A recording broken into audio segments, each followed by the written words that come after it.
What a weird day in sports. Not only do we have a quarterback of a 3-0 football team deciding to sit out because he didn't get the money he was promised, Cole and I are also doing the show in a way we've never done the show. For the very first time, we are separate yet together. He is at Dorman High School, going to be doing the call of Dorman and Burns coming up at 6:30.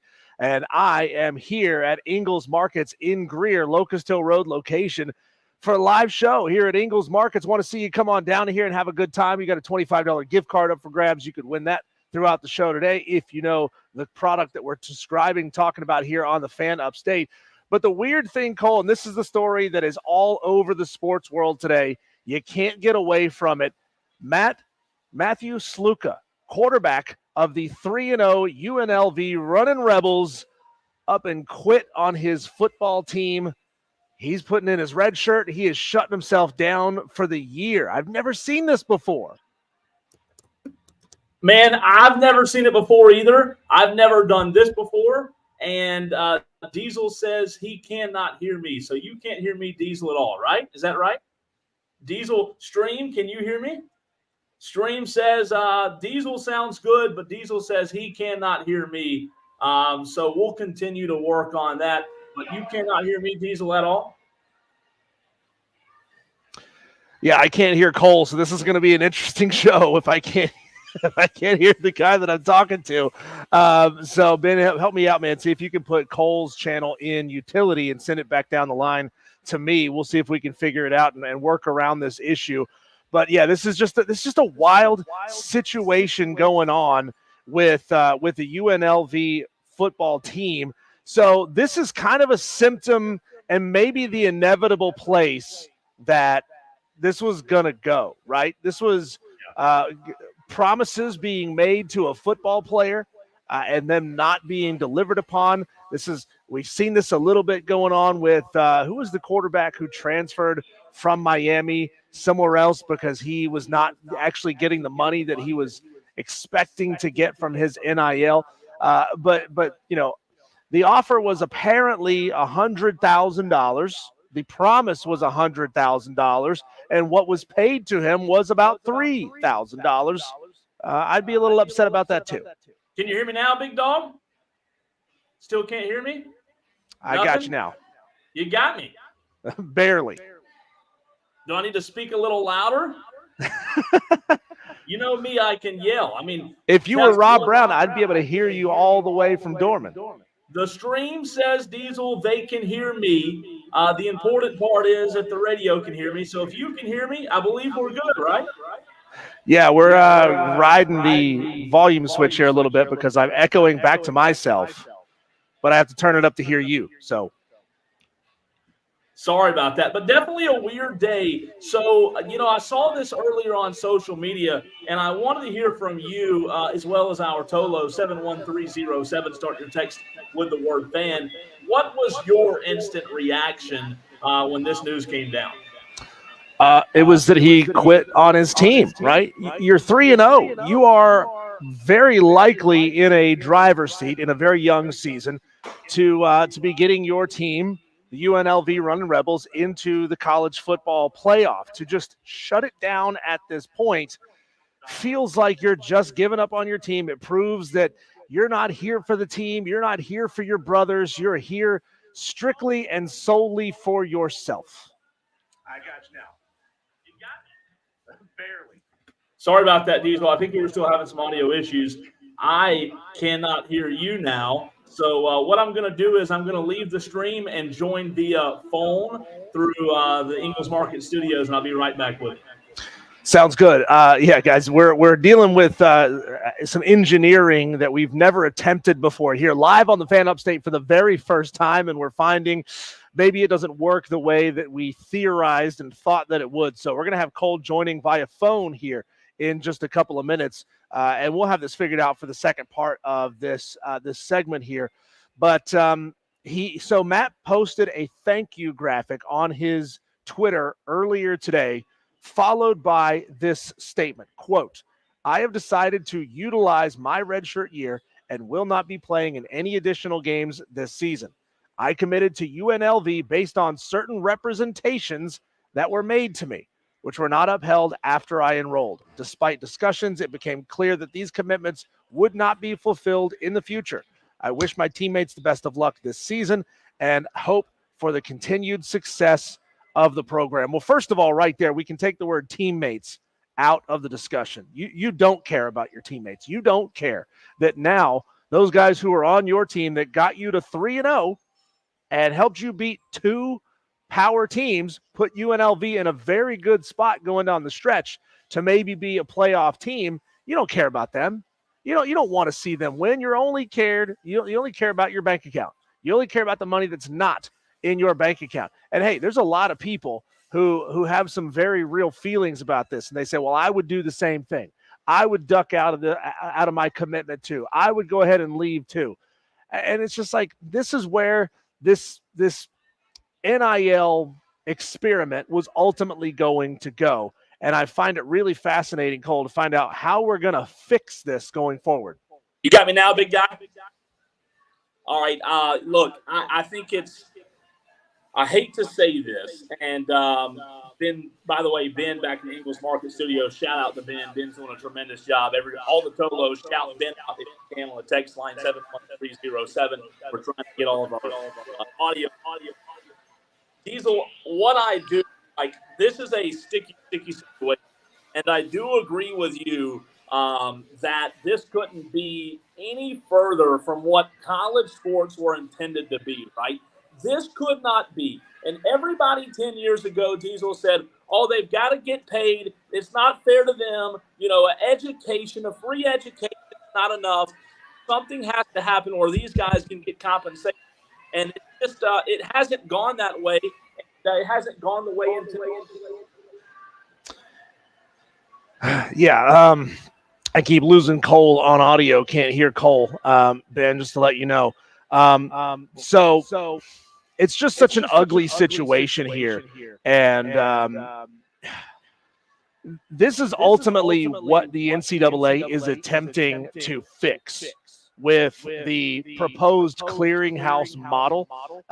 We talked about that last week. We've talked about it for the last couple of weeks. This is a model that the NCAA wants to implement where they or the schools or a representative of theirs at these schools, however it's going to be structured, their job is to look at these NIL offers, deem whether or not they are valid NIL offers, meaning someone is getting paid for a service that they are performing, meaning I will talk about and they're sitting right in front of me, your pumpkin patch, say, hey, I'm so-and-so, the quarterback at UNLV, come to Jimmy's pumpkin patch and have yourself a great family time for the evening.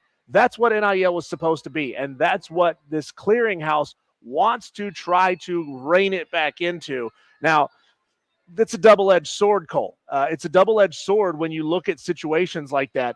You have bad actors who are throwing money at college athletes to transfer, inducing them to commit to a school because of a promise of money. They can't put a contract in place because they know it's not legal. They know it's not allowed by the NCAA. So you can't put a contract in place. The student athlete has no protections whatsoever from issues like this. And then they can just choose not to pay. Or they could have never had the money to pay you in the first place, right? I can't believe that in Las Vegas there's not somebody who has the money to throw at this kid to keep him happy. But, that's what this thing is intended to reduce. Now, what's going to happen is as soon as somebody gets told no by an NIL, by somebody who wants to pay them, not even an NIL. This is not NIL. This is not what it's supposed to be. Somebody wants to pay them money to do something, to transfer, to stay, whatever it is. Well, it's going to get, as soon as something like that gets shut down by being a bad actor attempting this, that student athlete is going to sue and say, now you're trying to limit my ability to make money off of my name, image, and likeness. The sad thing is UNLV, the coaches, and the other players on this team, they are the victims in this situation. because they are having what was setting up to be a very good football season pulled out from under them. UNLV can't fix it. They can't pay the guy. It's not legal for the college to pay the guy to essentially make up for this bad actor who chose not to pay Matthew. Okay? They cannot fix the situation. So they're just going to have to lose their quarterback and hope for the best. It's like a season-ending injury. You're done. It is what it is. So it's Wire to Wire with Diesel and Cole Bryson. I am on location at the location in Greer. Would love to see you out here before 6 o'clock. Things are a little bit weird today because Cole is on location dealing with the weather for high school football that would be played on Friday night. We're at 1524 Locust Hill Road. He is at Dorman High School. Would love to see you out here before 6 o'clock here at Ingles Markets. And coming up in the next segment, we're going to have your chance to win a $25 Ingles gift card. We'll give the first clue for a product that is available inside every single Ingles Market. If you know what product it is we're talking about, then you could come here and win a $25 Ingles gift card. Heck, you could come here, get that $25 Ingles gift card, and then use it for storm prepping supplies, right? Some people are prepping with extra water. Some people are prepping with extra beer. Whatever it is, however it is you choose to batten down the hatches and weather the storm, Ingles Markets can be a big part of helping you out in that situation. So we appreciate you for coming on down here. We've got T-shirts. We've got Fan Upstate hats, those nice fitted blue hats you see Cole and I wear on the stream sometimes. We got those up for grabs as well here at Ingles Markets. But the big story today to start the show is Matthew Sluka, quarterback of the UNLV Running Rebels, 3-0, 2 wins over power opponents. Houston and Kansas has decided they didn't pay me. I'm done. I'm walking away. Got to think that this guy is probably not an NFL prospect if he's playing quarterback at UNLV. It's possible that he's maybe an arena league type quarterback. I've never watched him play, but this is his opportunity to make as much money as he can. So I understand from his perspective why he's upset, why he believes he was offered something and they did not deliver on that offer. But this is ultimately where NIL was going to go. Players getting screwed, not the universities, the collectives that don't have any responsibility to actually follow through on their offers. Some of them just are not following through, and they're not paying the student athletes that they promised that they would pay. I think as college football changes and the NIL landscape changes, as these players move towards, hopefully, in my mind, the best we can do now. We can't fix it, but the best we can do now is make them employees of the universities, handle everything through the universities so everything is above board and there are contracts in place and people do what they say they're going to do, or you can sue them for breach of contract. I don't know if Matthew Sluka can sue this collective or this agent or whoever it is that offered him the $100,000 to come play at UNLV. But ultimately, I think he's going to be screwed. Lucky for him, he still has his redshirt year, and he could afford essentially to end his season now, go somewhere else next year, and earn some NIL money. But the question is, who wants him at this point? Who wants him, right? I mean, I've seen a lot of people asking that question. If you were an NFL GM, would you even give this kid the time of day?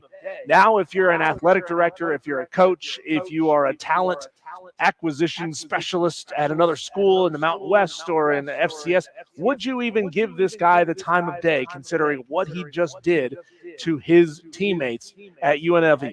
Walked out on them, said, I'm not getting paid, I'm not going to play. So it's a really sad situation, and the first one that we've seen exactly like this in NCAA football. Again, live here at Ingles Markets, Locust Hill Road in Greer. I'm sitting right in front of the floral department and the deli department, which, oh my God, they made the announcement just a couple of minutes before coming on the air today that they had fresh, hot slices of pizza ready to go. If you're looking for a quick meal, a quick bite, this is the place to come. And of course, we're going to tell you about Ingles all throughout the show today. Going to be joined a little bit later on by Melissa Level. And of course, coming up at 4 o'clock, it is time for you to get in your upset picks. Be ready. Be looking at them. Go on ESPN.com right now and find your game that you believe the betting underdog is going to win outright, text it to us starting at 4 o'clock and see if you can climb up the leaderboard in this challenge.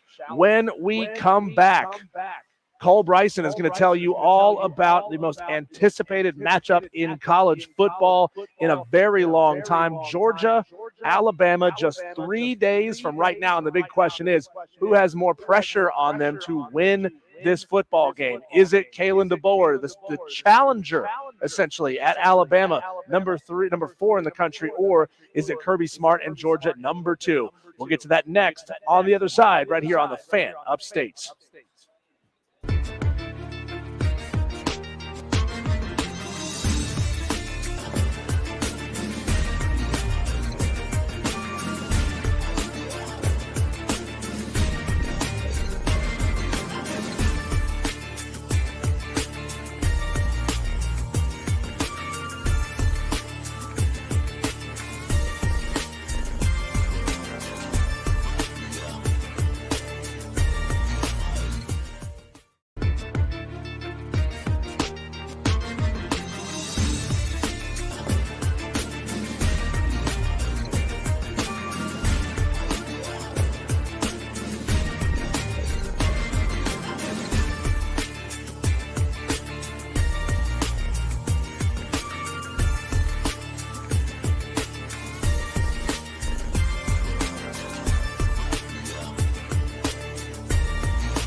the fan upstate.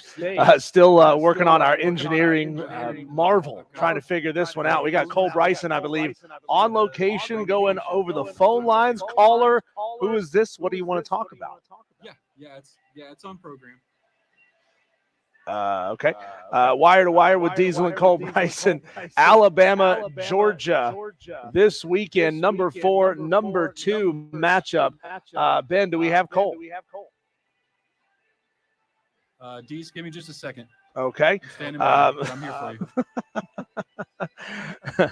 Okay, so Alabama, Georgia, number 4, number 2, one of the most anticipated matchups of college football in a very, very long time. As a matter of fact, this is the highest ranked matchup in the month of September in college football since 2017.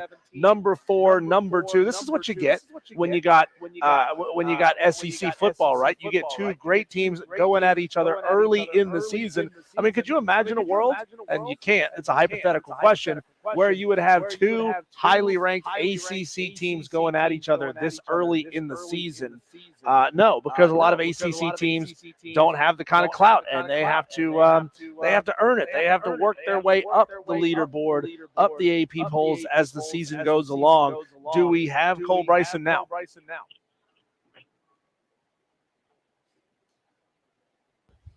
Phone's still not coming through. Wire to wire with Diesel and Cole Bryson. So Alabama, Georgia. We got a guy over here. I can't tell if you raise your hands for Alabama.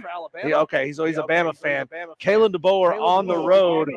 This will be the first opportunity for Kalen DeBoer to really plant his flag in the SEC. I mean, nobody thinks that he's going to fail in the SEC. The question is, can he succeed this quickly? His recruiting class was absolutely elite in his first season coming into Tuscaloosa. Can he win on the biggest stage? Because this is kind of a de facto SEC championship game. It's part of that 3-leg round robin between Alabama, Georgia, and Texas. This matchup right here, especially where head-to-heads come into play later on in the season and in tiebreaker situations, this one is absolutely massive. Both of these teams have to have this win if they want to have a shot to be in Atlanta playing for the SEC championship game. Do we have Cole now? Diesel, can you hear me now? The audience says they can hear me, but can you hear me? I've got you now. Let's go. Did we finally get this thing working? I believe we did. 24 minutes later, baby, we're back. All right. So I apologize for the technical mishap. As Diesel said, I'm at Dorman High School. Diesel's at Ingles and Greer. Ben Pippin back in the Ingles Market Studio is doing a fantastic job. Diesel, I don't know if in the last 10 years of college football, I mean, just think about how good Alabama's been, right? How dominant Alabama's been. In the past 10 years, though, is there a game that you can recall? And then after we talk about this, I have a huge question regarding Bama and Georgia. But is there a game you can recall being as big as this one on Saturday? No, it's absolutely huge. The only one, I mean, I'm thinking of the rematch. What was it? Alabama LSU circa somewhere around 2018 when we thought that rematch in the playoffs was going to be just this epic matchup. Ultimately, it wasn't, but there was still a ton on the line. It just wasn't a great football game. So I do remember that one. You're right. It was a big one. So the $1 million question, I was thinking about that this morning when you and I were doing a little show prep. I think this game is so fascinating, not because, it's Georgia, Alabama, but I want to know from you as well as the Tolos. And by the way, I still do have the text line pulled up. So for all you Tolos trying to talk junk, about our audio issues, I see you. I appreciate you bearing with us. But the question that I have, and here's what I want to debate during this segment, and we can probably, Diesel, come back to this a little bit later in the show because this might be a nice debate between you and I and the Tolos. But when you look at this game on Saturday between Georgia and Alabama, it's the most anticipated in college football, we all know, 3 days from now. The question, though, who has the most pressure on them going into this game? Is it Alabama with Kalen DeBoer trying to prove that he can win the biggest of the biggest at Alabama, or Diesel, is it Kirby Smart? Is it the Bulldogs trying to remain at the top of the food chain? The question is, who's the pressure on more in this football game Saturday? I think it's very clearly more on Kirby Smart than it is on Kalen DeBoer. When was the last time Alabama was the hunter? It's been a long time, right? Everybody's counting Kalen DeBoer out as a coach. I mean, we're still trying to figure out who he is, right? So as this unknown quantity who's won a lot of football games out west, and that's great, but guess what? People in SEC territory don't respect it when you're winning football games out west. You got to win games here. Then they start to respect you. Alabama is the hunter. They've got their pitchforks out, they've got their arrows out, they've got their spears out, and they are coming for the Bulldogs. I think the pressure is squarely on Kirby Smart after that poor performance they had against Kentucky, after all the off-field issues that keep cropping up in Athens all off season and even into the football season.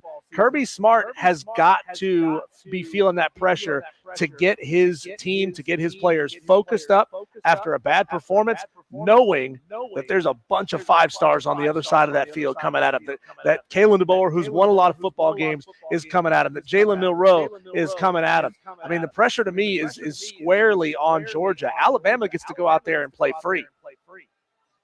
Man, I could not disagree more. I'm telling you, I believe every bit of pressure on Saturdays on Kalen DeBoer. I don't know how close of camera shots they'll have, but you can probably see the sweat, yes, because it's hot as you know what, where they'll be playing, but the veins popping out of that man's forehead. I'm telling you right now, I think there's so much more pressure on Kalen DeBoer and Alabama going into this game than there is for Georgia, and here's why. Kalen DeBoer is succeeding. He's following in the footsteps of the greatest coach in the history of sports, not the sport, the history of sports. In my opinion, Nick Saban, the absolute GOAT. Kalen DeBoer following the footsteps. Yeah, he's won a few games early on. Yeah, he's looked good. Yeah, he beat South Florida. However, when you take the head coaching job at Alabama, you're supposed to be able to go and beat the best of the best. They're the underdog on Saturday, Diesel, and I'm telling you, I believe every single bit of pressure. I don't know that Kalen DeBoer will be able to sleep Friday night. I'm telling you, I think there's so much pressure on him just to be able to prove, hey, I can do this job. I can win at the highest level. And boy, if he were to knock off Georgia on Saturday, Alabama fans, they'll love you when you win. They'll hate you when you lose. They have such high expectations. I'm telling you right now, if they lose this game to Georgia, Diesel, there will be a lot of Alabama fans who are questioning whether or not Kalen DeBoer is the right man for the job. So, Cole, we've got John from Ingles sitting right over here off my right-hand side. He, as soon as I said the word Alabama, his hands went up. He's like, let's go. He's a huge Alabama fan. My question for you, John, you can answer with a thumbs up or a thumbs down. As an Alabama fan, knowing that Kalen DeBoer is brand new, first year, couple games into the season, if Alabama loses this game, let's say it's a close loss, right? It's a great football game. It's a close loss. Are you going to kind of give him some slack, cut him some slack, because he's losing to the best of the best in Kirby Smart? Oh, he's bringing up the Texas game.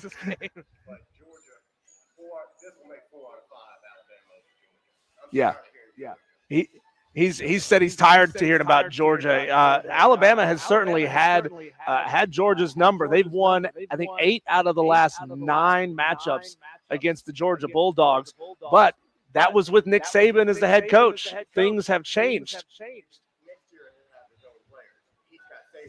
He says he's playing with Saban's players next year. Obviously, next year he'll have the opportunity to have his guys in there, and it'll certainly be his team. I mean, that would be Coach of the Year material, Cole, if he's able to come into this pressure cooker of a situation that is being the head coach of Alabama football with guys he didn't recruit. If he goes and beats Georgia in his first opportunity to play the best of the best, go ahead and build that man a statue. Wait a minute. Hold the press. Hold the phone here, Diesel. Are we going to act like that Kalen DeBoer not having his own guys and having Nick Saban players is a bad thing? I mean, come on for a minute. He doesn't have Jimbo Fisher players. He doesn't have Tony Elliott players. Heck, he doesn't even have Mike Norvell's players or lack thereof. Having Nick Saban players, look, I don't think that's a bad day for any coach. Yeah, he'll like to get his own guys. He runs a little bit different of a system. I just think, though, when you look at the magnitude of this, we've seen a major paradigm shift in the last few years where Georgia's taking the reins, right? Especially when Georgia beat Alabama twice.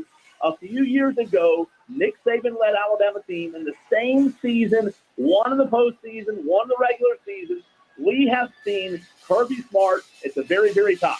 I don't think the pressure is on Kirby because guess what? Kirby's done it. Kirby's won 2 national championships. Kirby has been at the mountaintop now for several years. And Alabama, I believe all the pressure's on them because if you start to see slippage, season, and I don't believe we will, but if you start to see slippage and Alabama loses this game, and let's say they drop another one later in the season, they've lost 2 regular season games, they don't win a playoff game, all of a sudden the sky's falling in Tuscaloosa, right? I don't believe that would be a good day. You have to, while Kalen DeBoer does have good talent, I will tell you this, you have to keep this momentum going. You can't let this momentum drop off. You can't let the way that this football program wins at the highest level, you can't let that drop off. And I think if they do let it drop off, the slippage, while it may not be much, Alabama fans aren't going to be happy. Cole, you talk about slippage like this is an episode of Seinfeld, right? Where George jumped in an ice-cold swimming pool, and he learns what happens to a man when you jump into an ice-cold swimming pool. Look, how often do we talk about players wanting to transfer because their coach isn't there? Right, that's looked at as a big reason why players should be allowed to transfer. As the guy that recruited them wasn't there, the guy that was their main position coach, the guy they dealt with most isn't there. I'm not saying that Kalen DeBoer doesn't still have elite talent and crazy good talent in Tuscaloosa, and he did a phenomenal job keeping a lot of those guys there at Alabama. Very, very minimal changeover. I mean, most schools that lose a legendary head coach like Nick Saban should lose half of their roster, right? And the new coach should have to come in and rebuild in a major, major way. Kalen DeBoer didn't have to do that, but we're still learning how many of these Nick Saban recruited players have fully 100% bought into their new head coach. And that's the challenge that Kalen DeBoer has in front of him. Look, it's an excuse. I realize that I'm making excuses for him, but it's also, I think, a somewhat of valid reason as to why there may still be a little bit of slow start with this team, guys who aren't completely bought into the way Kalen DeBoer does it. He came in with a great resume, a great reputation, but no matter what, he is not Nick Saban. JB on the YouTube stream says, we all know Bama is that one team for old. Kirby has been running through his head. Georgia has only beaten Bama once since Kirby has been there. I know the one win was for the Natty, but Bama has his GOAT. Let's see. He also says, but Kirby's only beaten Bama once since he's been there. Madcraft, DB, all of you guys in the stream, appreciate you being there. I can still see you. We can still see your text at 71307. Start your text with the word fan. We'll get to this later in the week, Diesel, because you and I are back in the English Market Studios tomorrow. However, right now on this Wednesday, 3 days from now, this game will be played. Who do you lean towards in this matchup? Because as I said a minute ago, for the first time in like 20-something years, Bama's a home underdog, which has not happened since, like I said, like 14C, right? And Alabama being a home underdog, I think they have a ton of I think they have a very large chip on their shoulder.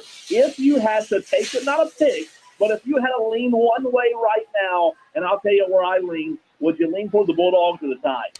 I would lean towards the Tide being the home team.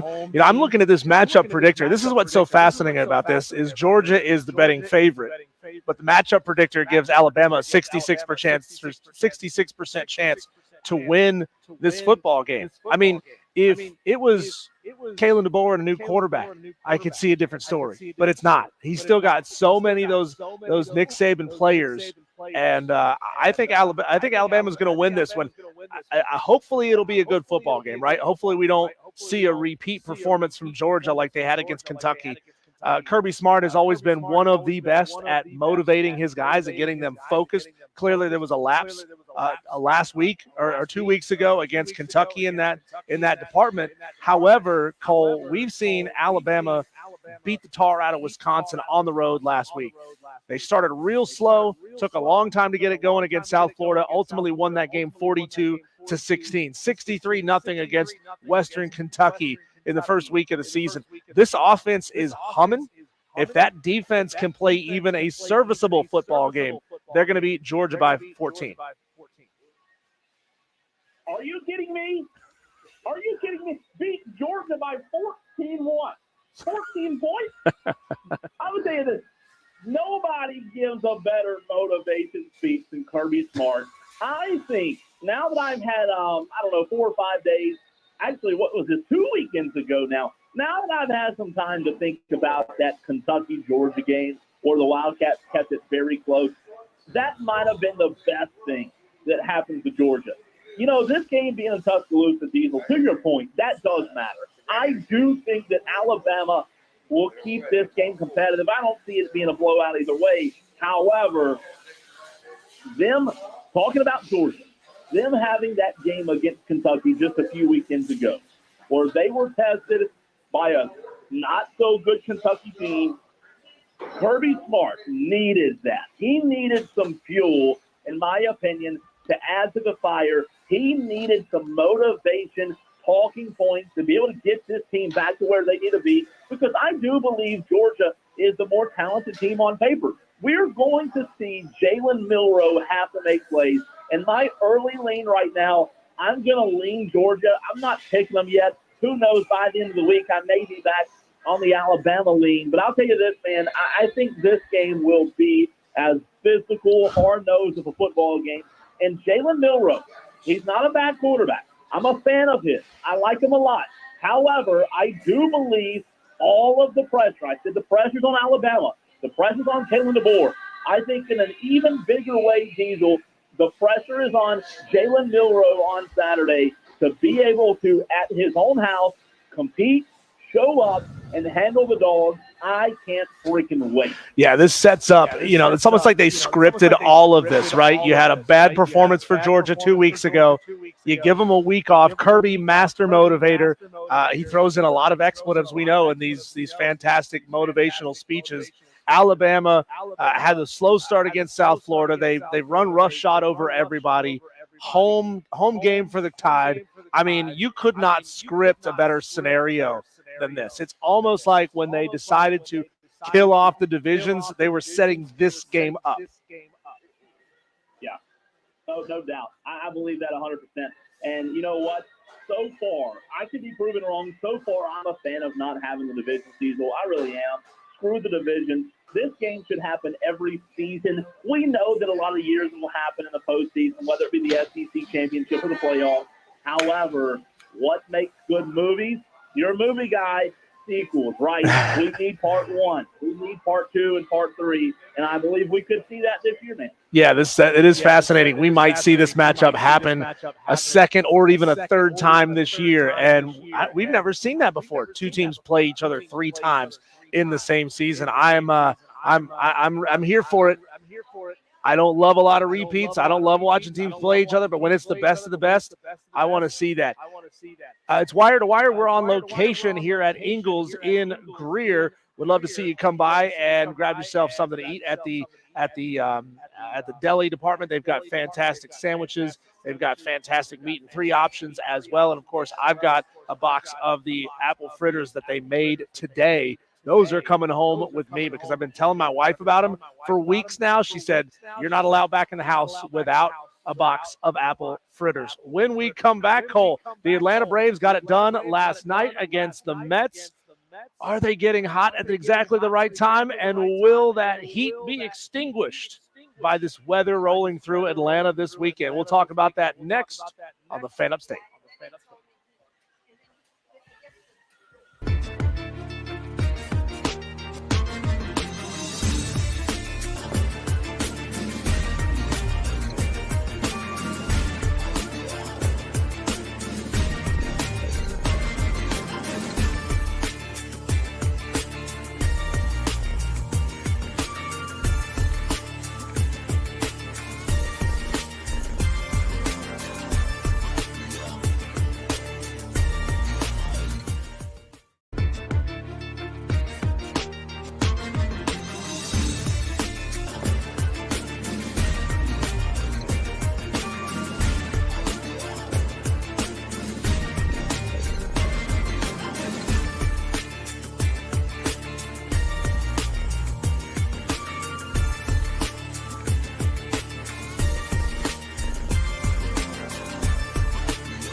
coming into the area, Cole.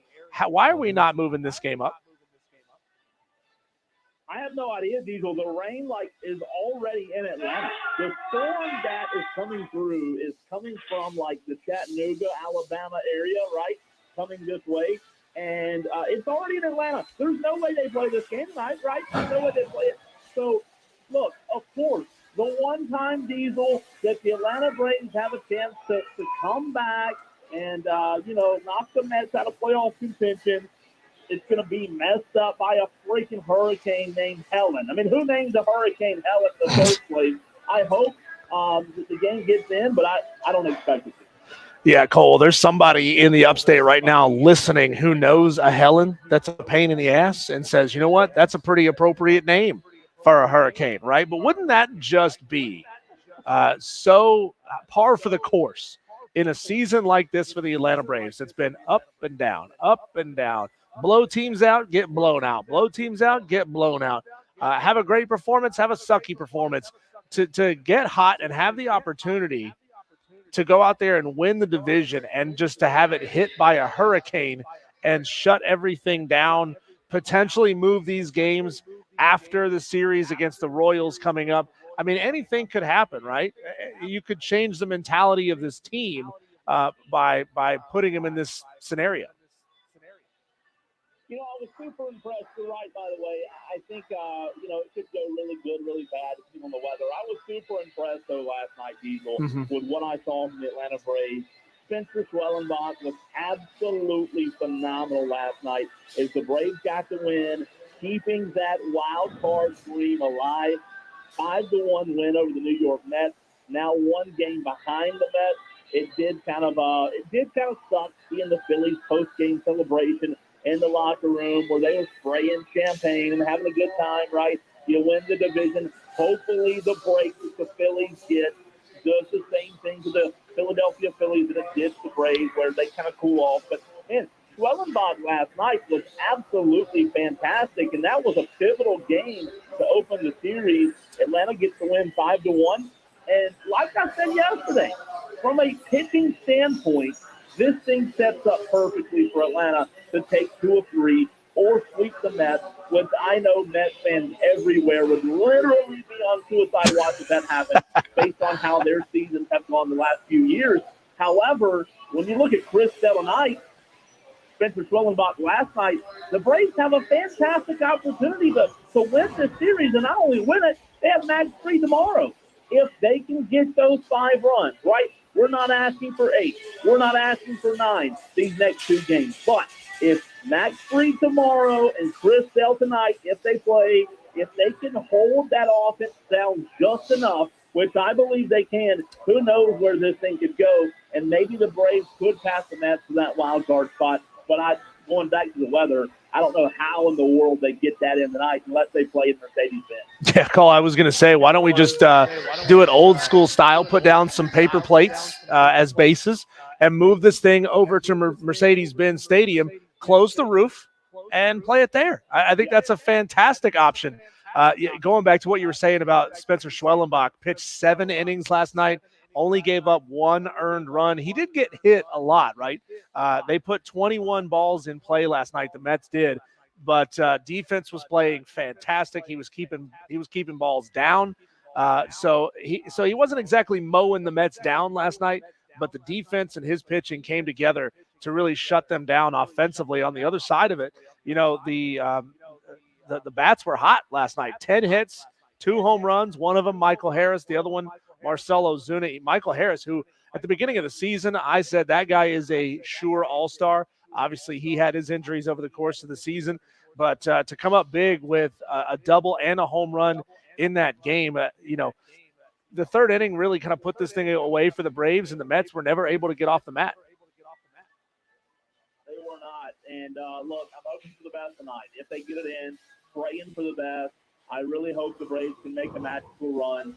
And I also hope, Diesel, that your boy can make a magical run this weekend with the upset pick challenge, because my back's against the wall. I've had a little slippage that we were talking about earlier in the show. I need this one bad, and I believe I have my upset pick for the next segment. Well, we'll get to that on the other side right here. 97.7 FM in Greenville, 97.1 in Spartanburg, and everywhere you are on the free Odyssey app.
It's Wire to Wire with Diesel and Cole Bryson live here at Ingles Markets in Greer. Would love to see you guys swing by because we have a Fan Upstate hat with your name on it. I mean, not literally, it's got our name on it, but I mean, you could, if you come and win it, you could scribble your name on that thing, or you could have Jay autograph it for you. Why not?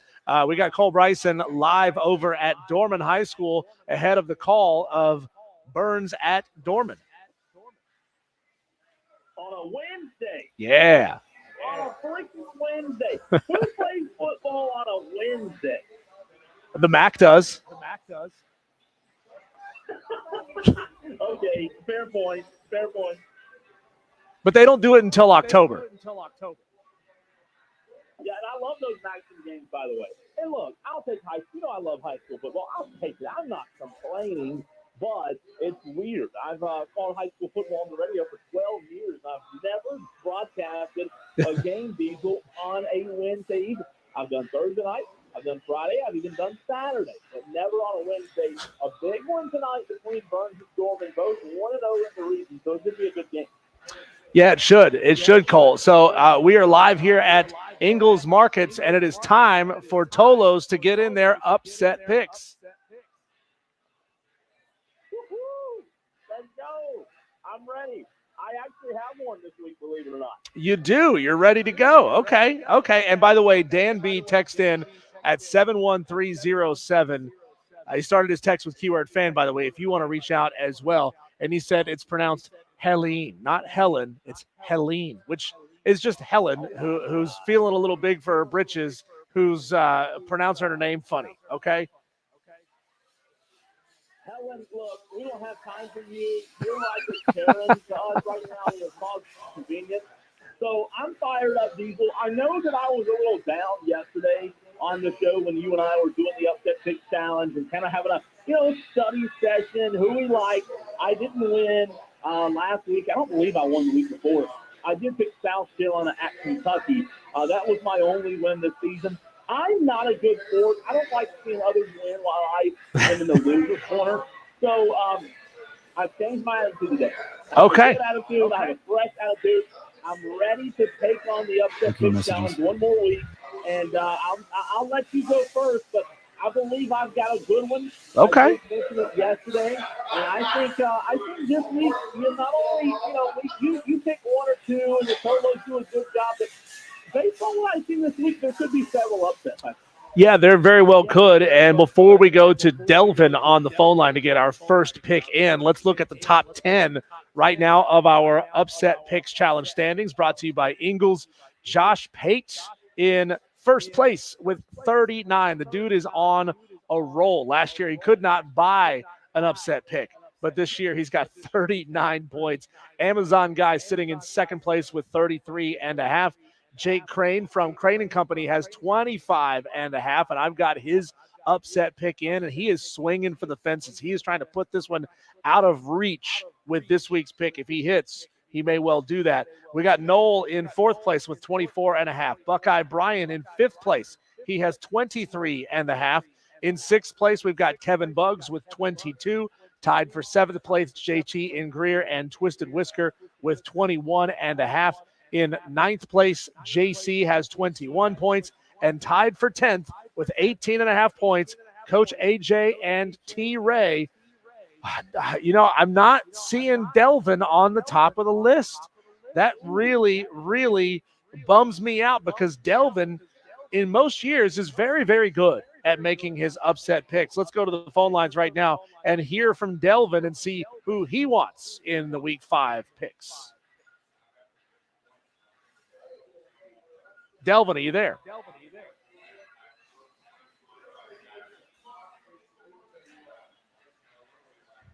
He's on. Yeah, I can't hear Delvin. So do me a favor, Ben, back in the network studios. Put Delvin back on hold and see if you can get his upset pick from him and send it to me as a message. I don't know if Cole could hear Delvin. Bryson back on. Cole back on. Okay. I don't know if he could hear Delvin. I certainly couldn't hear Delvin. So do me a favor, Ben. Put Delvin on hold and grab his upset pick from him. Apologize. This is live radio. We got two hosts in two different locations. Cole is over at Dorman High School. I'm at Ingles in Greer. But here's the deal. Those of you Tolos who are new to this Upset Picks Challenge, get us your name, your game, and your spread. Text them in to 71307. Start your text with keyword fan.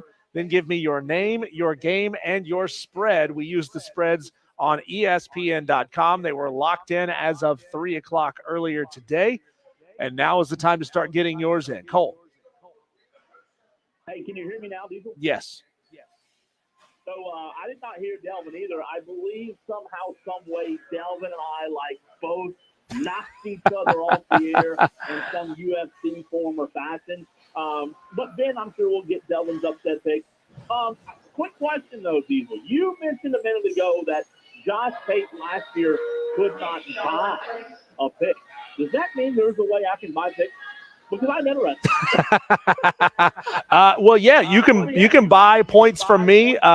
It's $20 for 10 points, and I'm happy to take that in the form of cash or cash.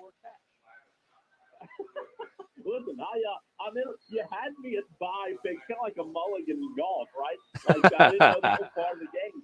But looking at the games that we looked at yesterday, and I see a lot of upset picks coming in on the text line, 71307. Start your text with the word fan. I'm very intrigued with several. Someone pointed out NIU over NC State at noon on Saturday in the CW network. I like that one. However, I just don't see NIU knocking off two teams in the same season. They've already done it against Notre Dame. I don't think they're going to do it twice in the same season and go knock off NC State. Is NC State good? No, I don't believe they are. However, I do like NC State to bounce back after a shellacking last Saturday in Clemson. Diesel, I am going 8 o'clock on ESPN Plus Saturday night. A 0-4, oh dear God, I'm picking an 0-4 team. 0-4 New Mexico versus New Mexico State. New Mexico, Diesel is favored by 9. So I'm going, actually, I apologize. I said that wrong a minute ago. New Mexico's 0-4. New Mexico State 1-3. New Mexico, the road team, favored by 9 points. So give me the home dog. Give me the New Mexico State Aggies, I believe. Yep. And the 9 points. I like New Mexico State to win outright at home on Saturday night for my upset pick. Very, very interesting pick there, Cole. I looked at that one. Somebody's got to win that football game. These are two bad football teams going at each other. It's like when you find out UConn and UMass are playing each other. You know, somebody's got to win the football game, but who's it going to be? That's an interesting pick because it's worth quite a number of points and could really boost people up who pick that game. So that's a very interesting one. We've got a lot of Tolos getting their picks in on the text line, 71307. Diddy took Illinois plus 19 at Penn State, as did Jake Crane. That's the one that, again, if Jake hits that, man, that puts him way, way ahead of a lot of these Tolos. Josh Pate went with you. He wants New Mexico versus New Mexico State plus 9.5. We've got Mason Brew wants Maryland plus 7 over Indiana. Palmetto Buckeyes is also taking that Illinois over Penn State plus 19.5 game. John Corley wants Northern Illinois plus 6.5 against NC State. Yeah, NC State is down bad right now, but I can't see NC State just getting punked that way, right? You got blown off the field at Clemson.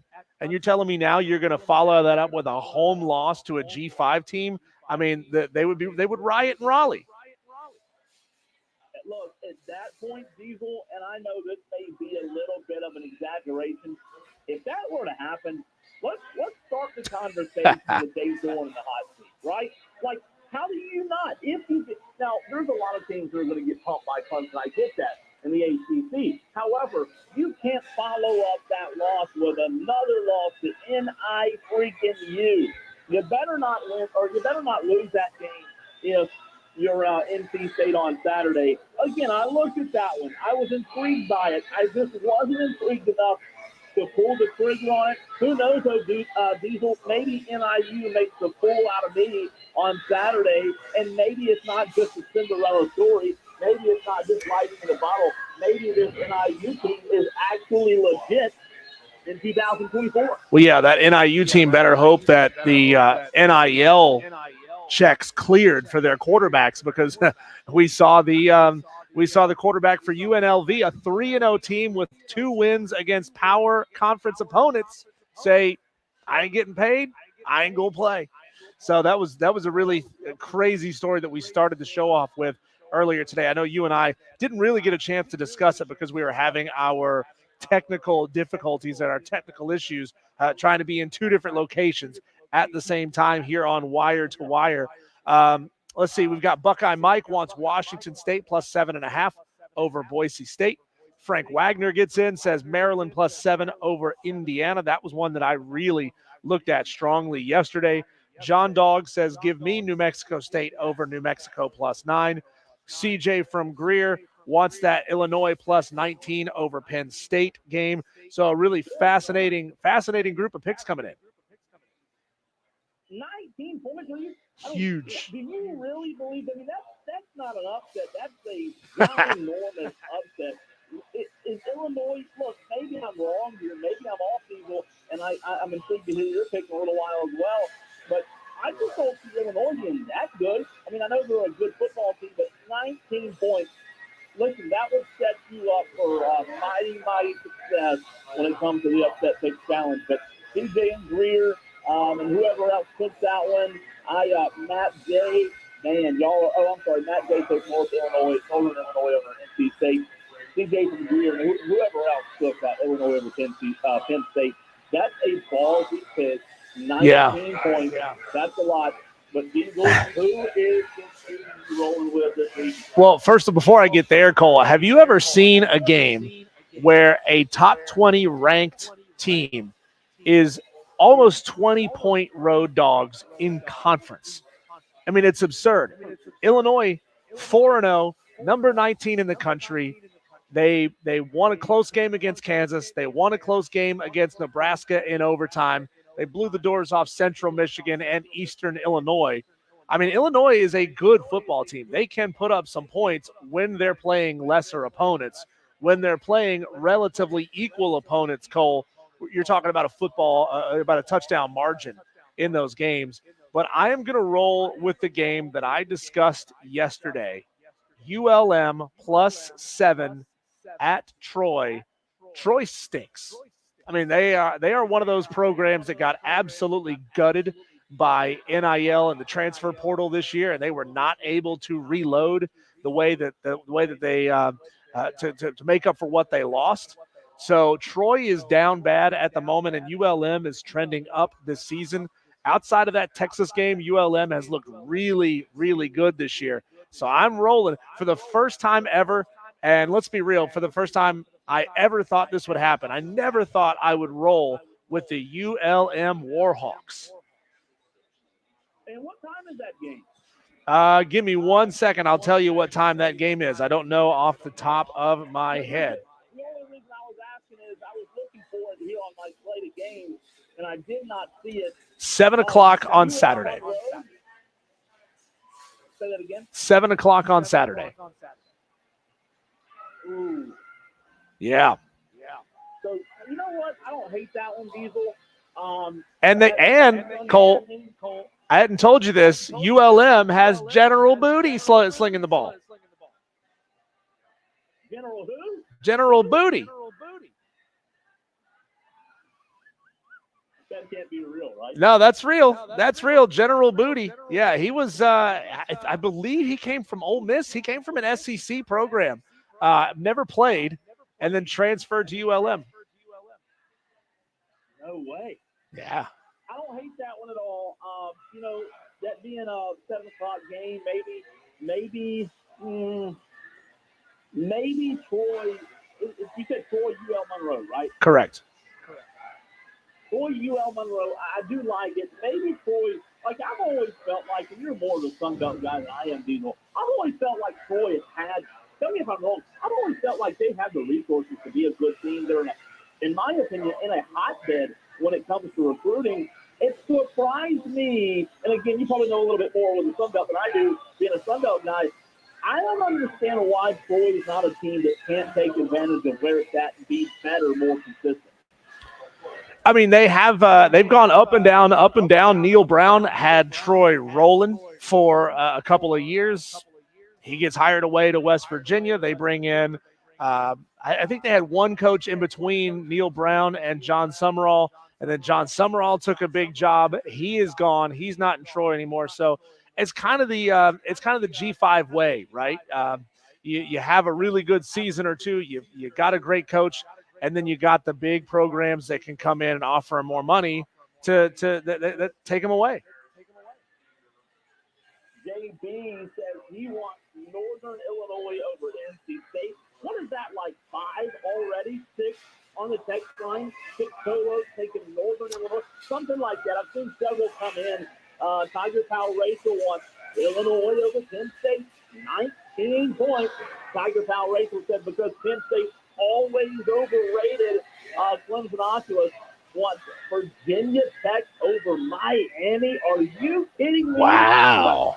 Clemson Oculus, what are you thinking here? I mean, there's no way in the world, as good as Miami is, that Miami drops a game to lousy old Virginia Tech, right? Well, if Virginia Tech was one of my preseason favorites or preseason dark horses to make some noise in the ACC, obviously that has not come to fruition. Still a long time to go, but Miami is just running roughshod over teams this year. So that's a bit of a reach, a bit of a Hail Mary there. It is a little bit of a Hail Mary.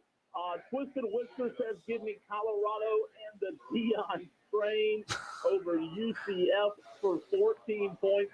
I don't know. That's a ballsy pick as well, Twisted Whisker. I like it.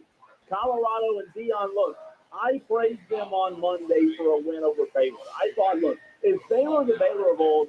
Absolutely not. However, I did praise them on Monday for a win over Baylor. So I like where they're headed. I think they win more games this year than last year. But over UCF, man, I don't know, 14.5 points.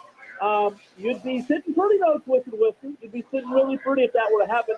Gold Rush wants Illinois plus 19 over Penn State.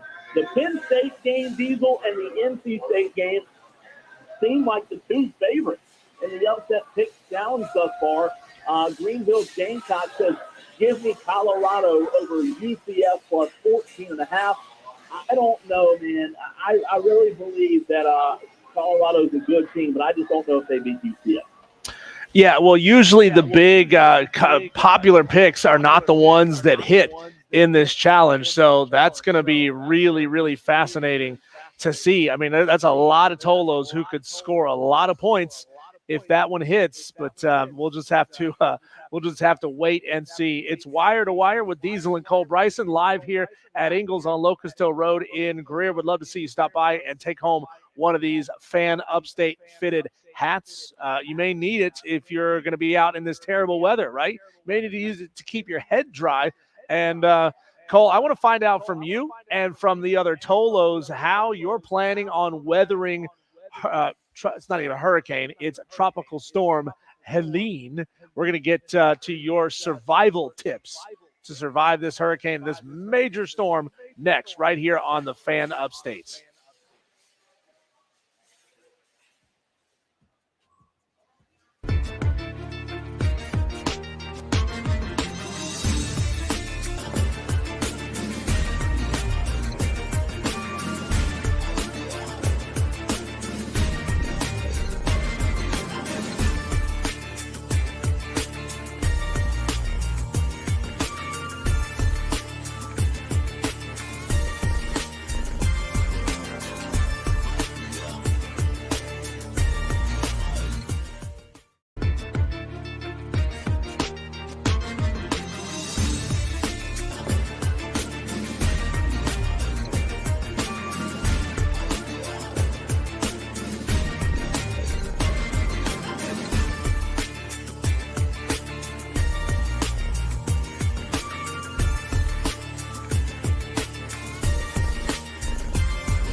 It's Wire to Wire with Diesel and Cole Bryson live here on location at Ingles Markets in Greer, the Locust Hill Road location.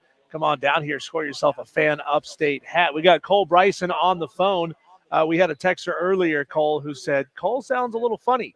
He sounds a little thin, and that's because, guys, we're doing some major engineering and rigging this thing up live as we're doing the show to make sure that we can get Cole Bryson on the air with us. We can get Cole Bryson on the stream. All you Tolos who come to expect us to be on the stream each and every day. I hope you know it's not easy. And we've made it happen. And Cole Bryson is over at Dorman High School right now ahead of Burns Dorman on a Wednesday. Cole, that's got to be such a strange feeling, right? It is strange. But Diesel, people always say I sound funny. So nothing's any different now than it is normally, right? People always say you sound funny, you sound, Southern. Radio gold is what some guys said when we first started the show. My Southern accent, I guess for people who are from around here, they're not used to it. But you're right. I am at Dorman High School. They started the PA music here in the stadium. It is weird. It is very, very weird playing high school football on a Wednesday night, but due to Helen or Helene, whatever that chick's name is, who's rolling in the upstate here in a few hours tomorrow, we're having to play high school football on a Wednesday. But you know what? We'll take it. We're not complaining about it. High school football is so great. We'll play it any day of the week. But a huge matchup between Burns and Dorman Diesel where, these two teams are both down. We're going to see which one's in a better spot, though, to make the run toward the region. Well, it was George Thorogood, Cole, who said, everybody funny. Now you funny, too. So there you are. You're in the same boat with all of us. And you said it, Tropical Storm Helene, that they are saying has a threat to turn back into a hurricane. I'm not a meteorologist, okay?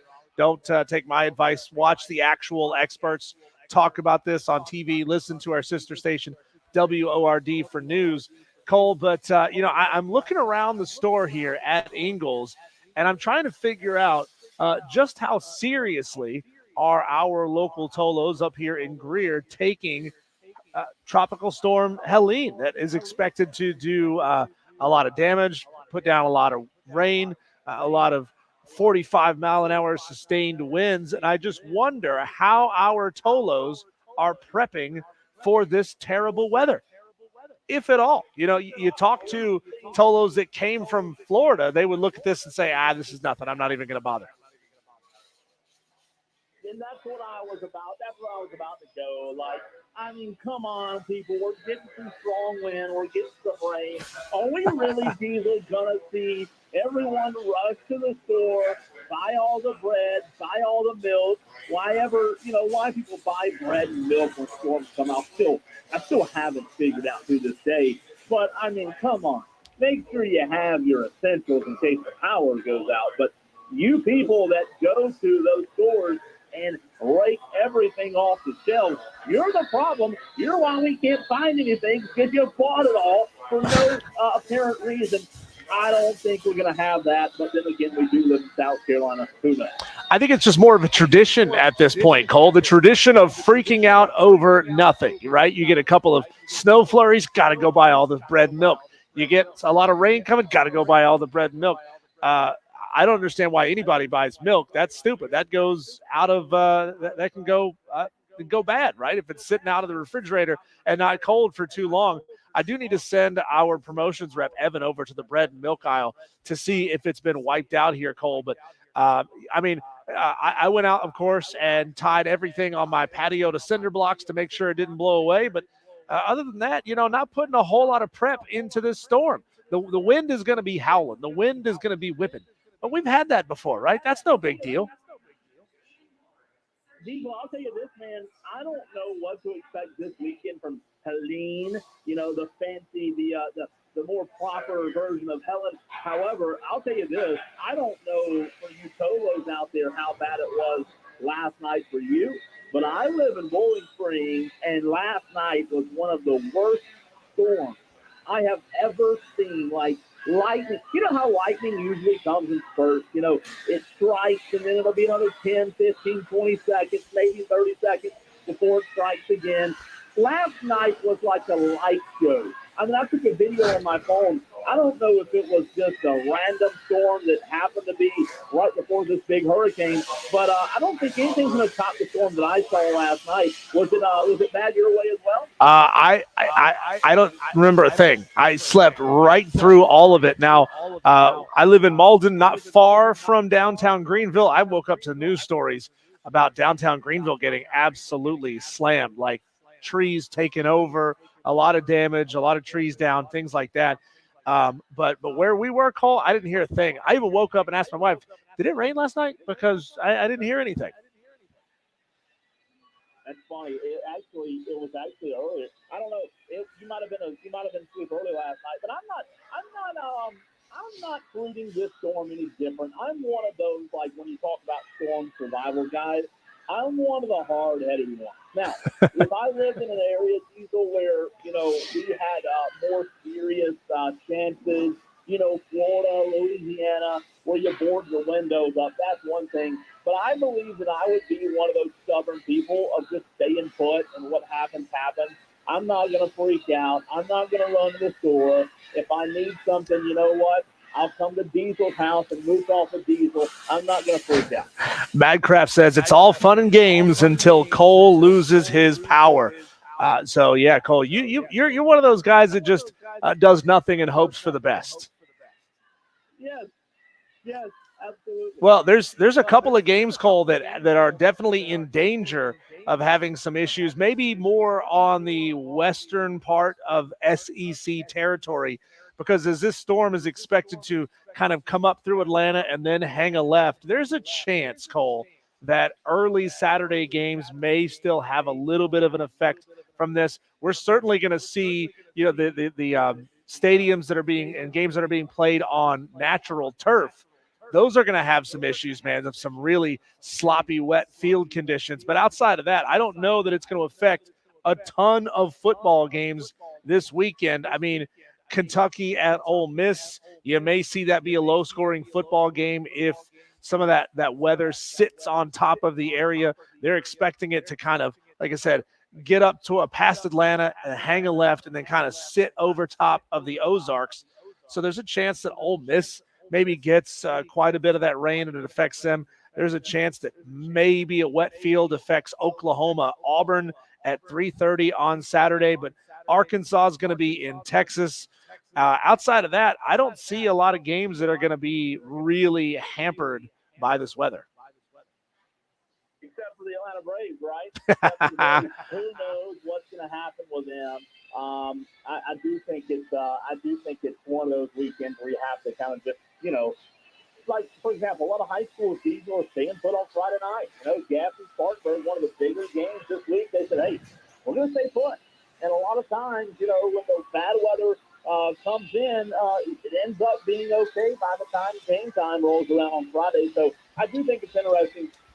Polo Bonehead texts into the show and says, shout out to my nephew, Spencer, at BHP tonight, and his brother, Marquise Henderson, win big.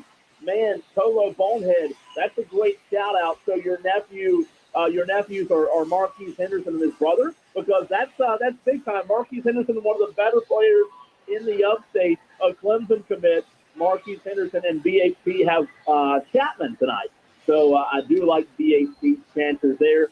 JT and Greer did get his in a little earlier. Diesel and what was Buffalo plus 6.5 over UConn. You can continue to get your upset picks in 71307. Start your text with the word fan. JD says, I saw the clouds and lightning, but for whatever reason, Simpsonville stays under some sort of severe storm. Downtown Greenville caught it hard. I mean, did you hear about the downtown Greenville losing power last night, people? Yeah, that was a pretty big issue. I woke up this morning to see some news reports and members of the media standing outside of businesses that have been pretty heavily hit last night in downtown Greenville. It's a pretty nasty situation. And by the way, shout out to Leah Diesel and the folks over at Local Q. So after the show last night, I went over to Local Q, wanted to stick my head in the door and see the wonderful staff there. You know, a few weeks ago I did the location over there, the live remote. They were absolutely fantastic. It was a great atmosphere. Just look, Local Q, if you didn't know, due to the liquor liability laws, they've been without alcohol since like July 18th, Diesel. And last night was their first night back serving. So, you know, local businesses that are affected, it's tragic to see how those laws can affect local businesses and our neighbors. But shout out to Leah and congratulations to her and her staff and business partners at Local Q for getting back up and running. The best part is, Diesel, I'm sitting there last night talking to some people in the restaurant, and bam, the power goes out. The first night they're back in service, the power goes out. Well, I don't know if the power goes. Does that change the pressure in the beer taps? Because as long as the beer is still flowing, everybody's having a good time. Turn the torch on your phone on, and light up the room and have yourself a good time. Dexter says it knocked out power to the entire BMW plant. That never happened, says the texter. I don't know if that's Scotty from BMW or someone else who works at BMW. I'm sure we have more than one Colo out there who works at BMW. I think they have like 9 million employees. Oh, by the way, that was Ben. He said the power went out at BMW last night, and we didn't never get it back on track, so it could be bad. And yeah, that was last night. So the strong stuff still on the way. Hopefully it doesn't hit as hard. You know, hopefully Diesel will take one of those last-minute turns and veers off so it's not as impactful. All right, everybody, go on home. Power's out. We're not making any cars tonight. You guys can head out and get paid. That's how they handled that situation, right, Ben? You would think so, right? You would think Yeah. so. I mean, surely they still. I mean, there's a lot of employees at BMW, so I don't know. But there are a few other high school football games going on in the air tonight, Diesel. Just to let our audience know, Broome and Blacksburg, that game is also tonight, as we're just doing a little housekeeping here on Wire to Wire. Burns Dorman tonight here in Roebuck at Dorman. That's where I'm at. If I don't sound normal and you just tuned into the show, well, it's because I'm at Dorman. Diesel's at Ingles and Greer, and we're both trying to be remote at the same time. So we appreciate you being with us. We'll both be back in the Ingles Market Studios tomorrow. But again, Blacksburg at Broome tonight, 6:30 start or 6:30 kickoff there and here. Just getting those kickoffs a little earlier because, you know, it's a school night. Tomorrow is still Thursday. But, you know, an interesting thing, Diesel, about those Friday games for the teams that have stuck with Friday, if they, you know how they can't run the buses if there's high winds, right? If the schools that have stuck to Friday, if the schools themselves end up canceling for the day and going e-learning, the football teams can't play because anytime school is out or closed due to weather, there's no athletic activities allowed. So that's the risk you take. For example, Gaffney Spartanburg that's still on for Friday night.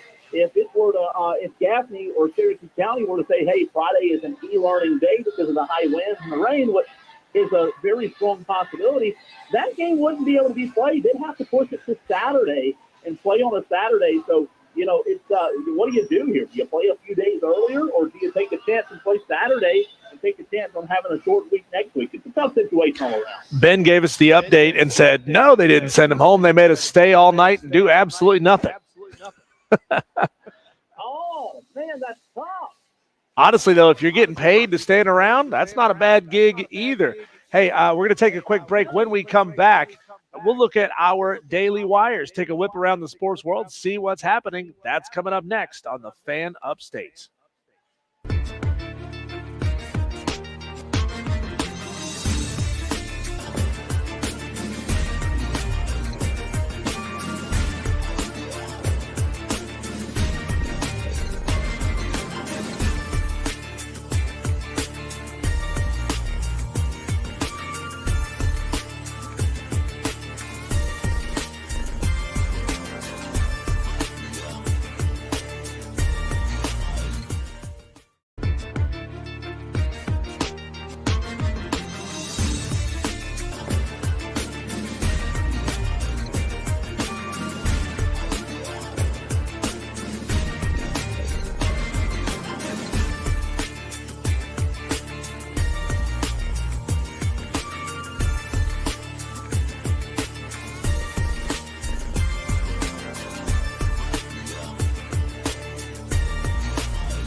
Live here at Ingles Markets in Greer at the Locust Hill Road location. Want you to swing on by and see us before 6 o'clock.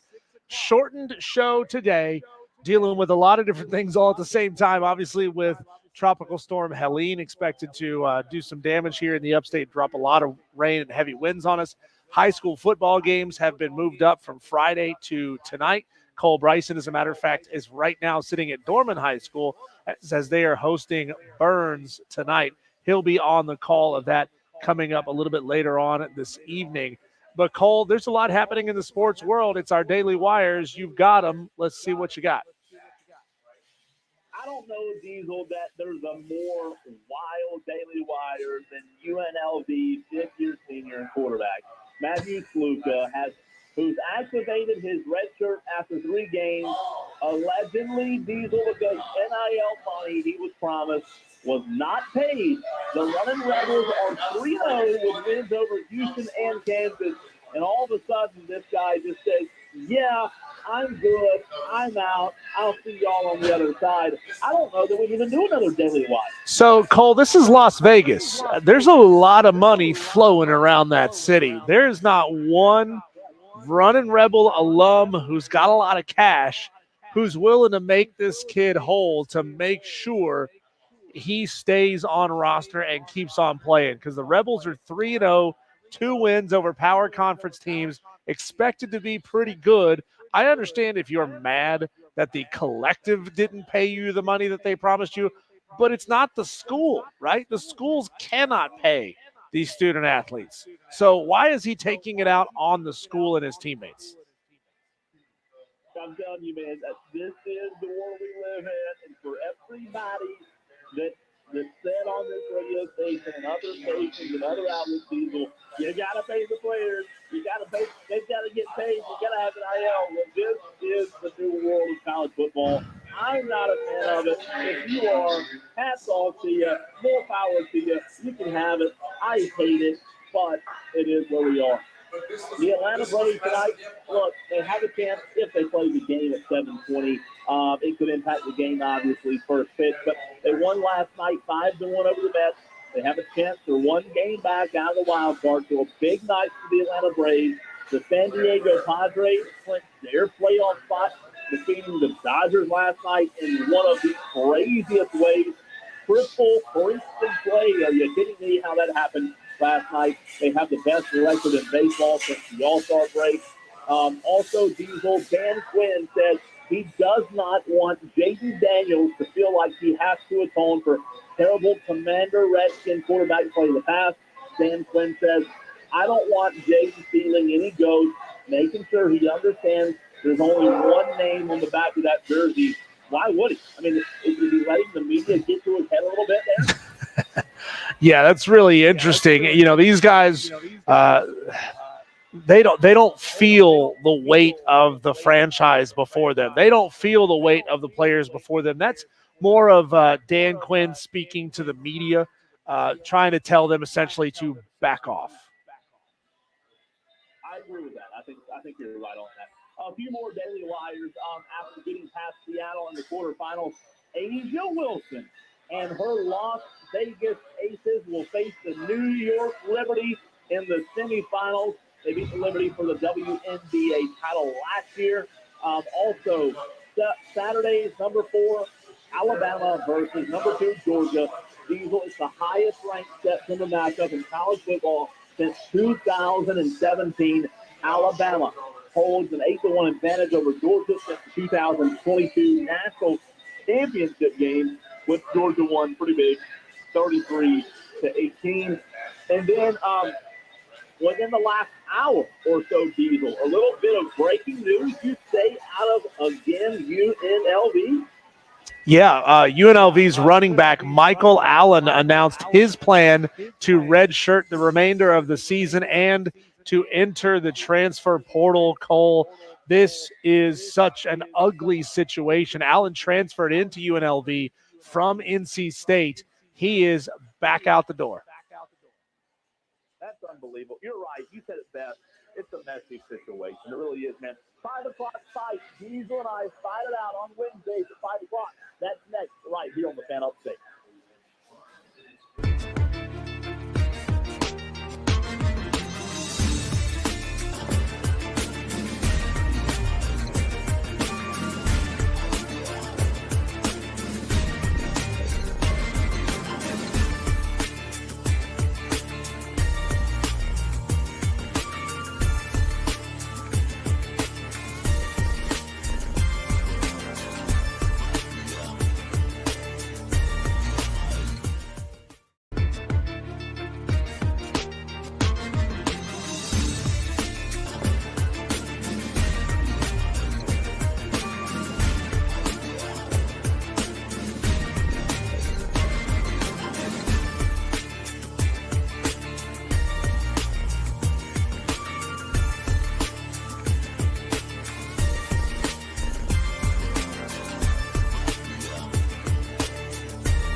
5 o'clock fight. We have to disagree, but we can't disagree until we start arguing about it. Let's go with round number 1.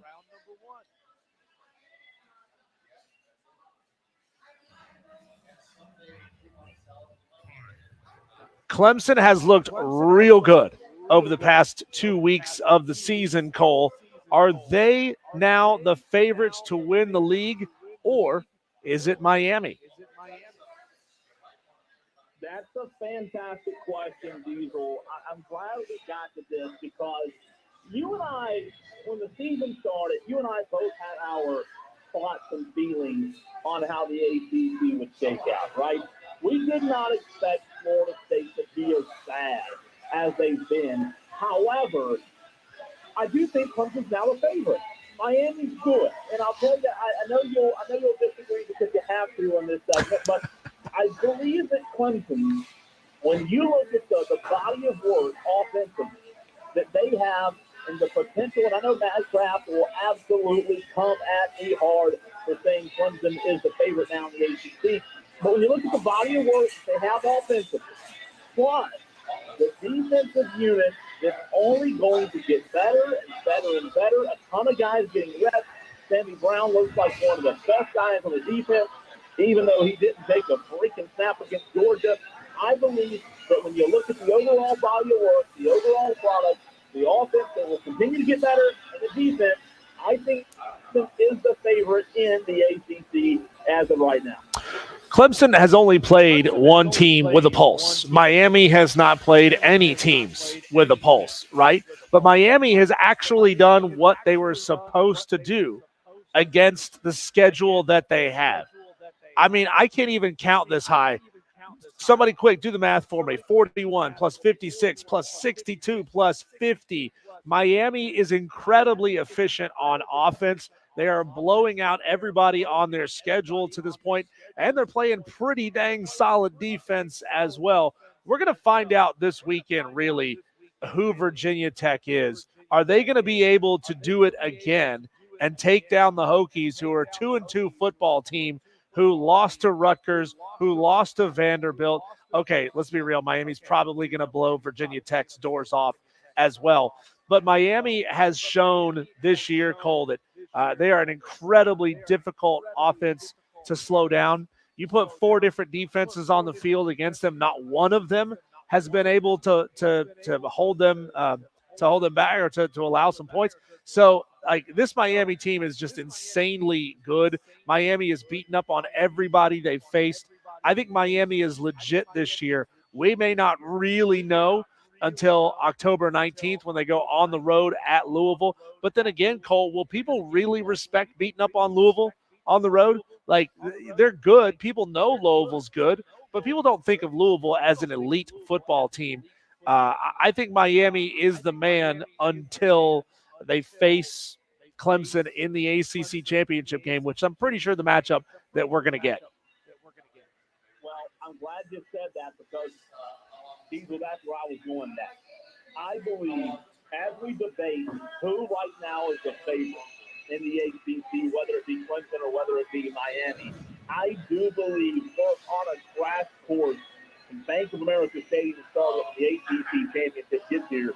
I know, look, the ACC, it sometimes has a parity you don't expect. You know, North Carolina's been there. However, I think this year it's very clear, it's very evident that we're on crash course to Clemson versus Miami in the ACC championship. All right, here we go with round number 2.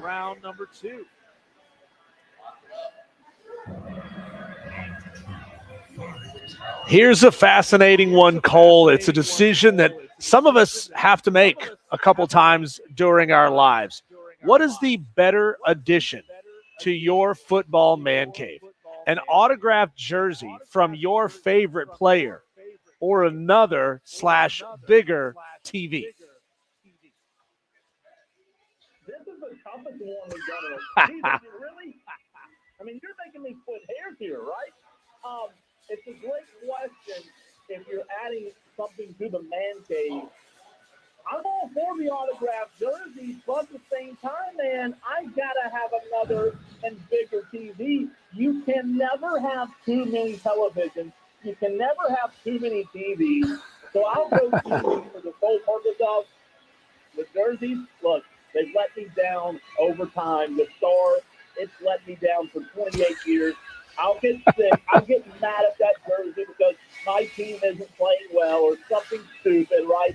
No, it's better addition to the Man Cave. 110% bigger and better TV. I mean, I know, Cole, you've got the YouTube TV where you're rocking the 4-screen split screen. So you put another TV in there, all of a sudden you're watching 8 games at a time. And that's just overload. It's overload that I want in my life, right? Give it to me.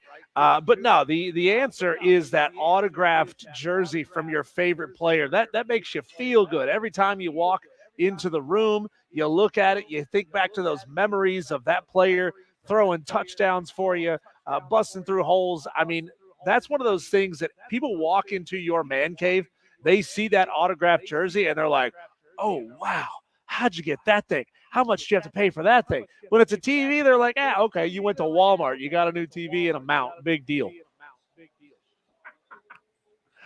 I mean, come on, throw it and say, what is Walmart doing checking save today? I mean, there's nothing wrong. There's nothing wrong with a Walmart TV because I have one in my living room. Walmart TVs are the best TVs, so don't be throwing shade into Walmart TVs in round number 2. 71307 is the way you can get your votes in on the 5 o'clock fight. But just one more round, dude. Yeah, that's right. One more round, round 3. One more round, round 3.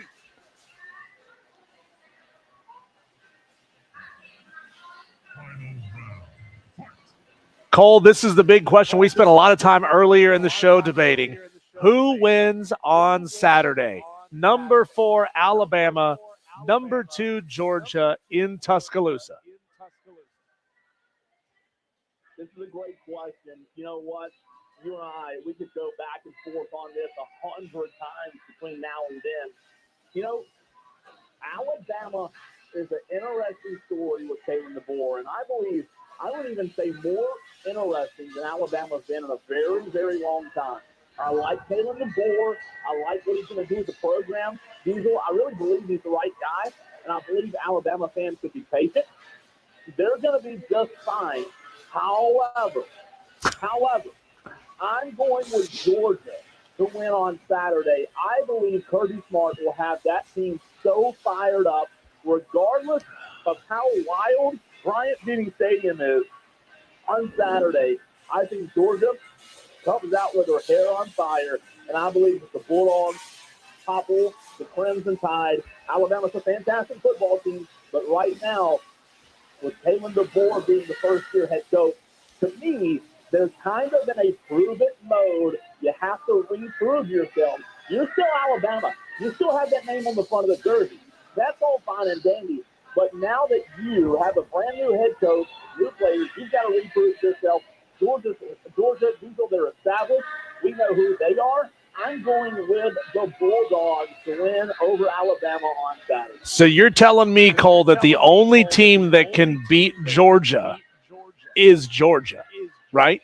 Because they looked awful 2 weeks ago against Kentucky on the road, 13-12. I know Kirby Smart is a master motivator. I know he's going to have this team prepared and ready to go, because if they put on a performance like they did against Kentucky, Alabama's going to beat them by 40. But I think Alabama doesn't necessarily need a bad performance by Georgia to beat them.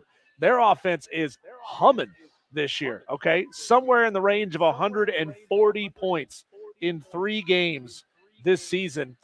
They even scored 20 against Michigan. That was last year in the playoff. I was looking at the dates here.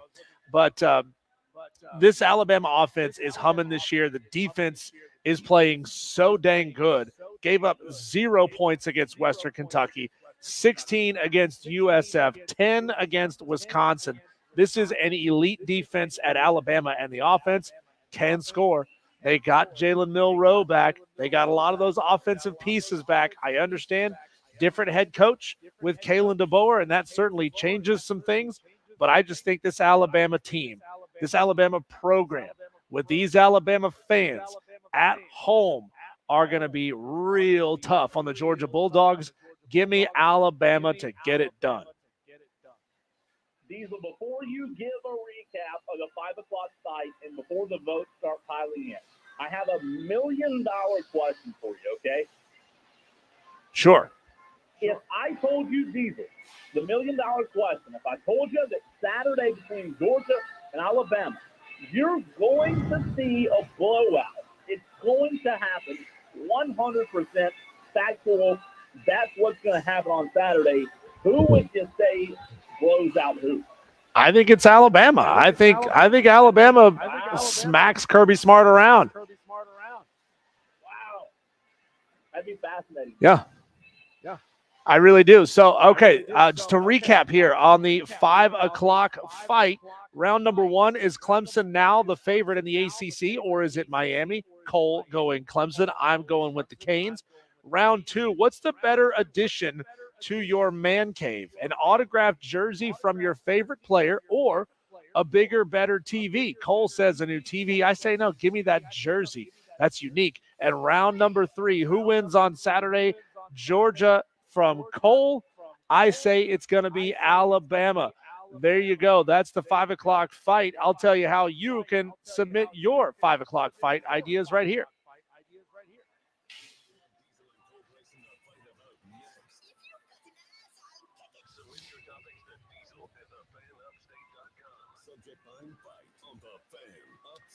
Cole, how about I let you handle the stream? Go for it.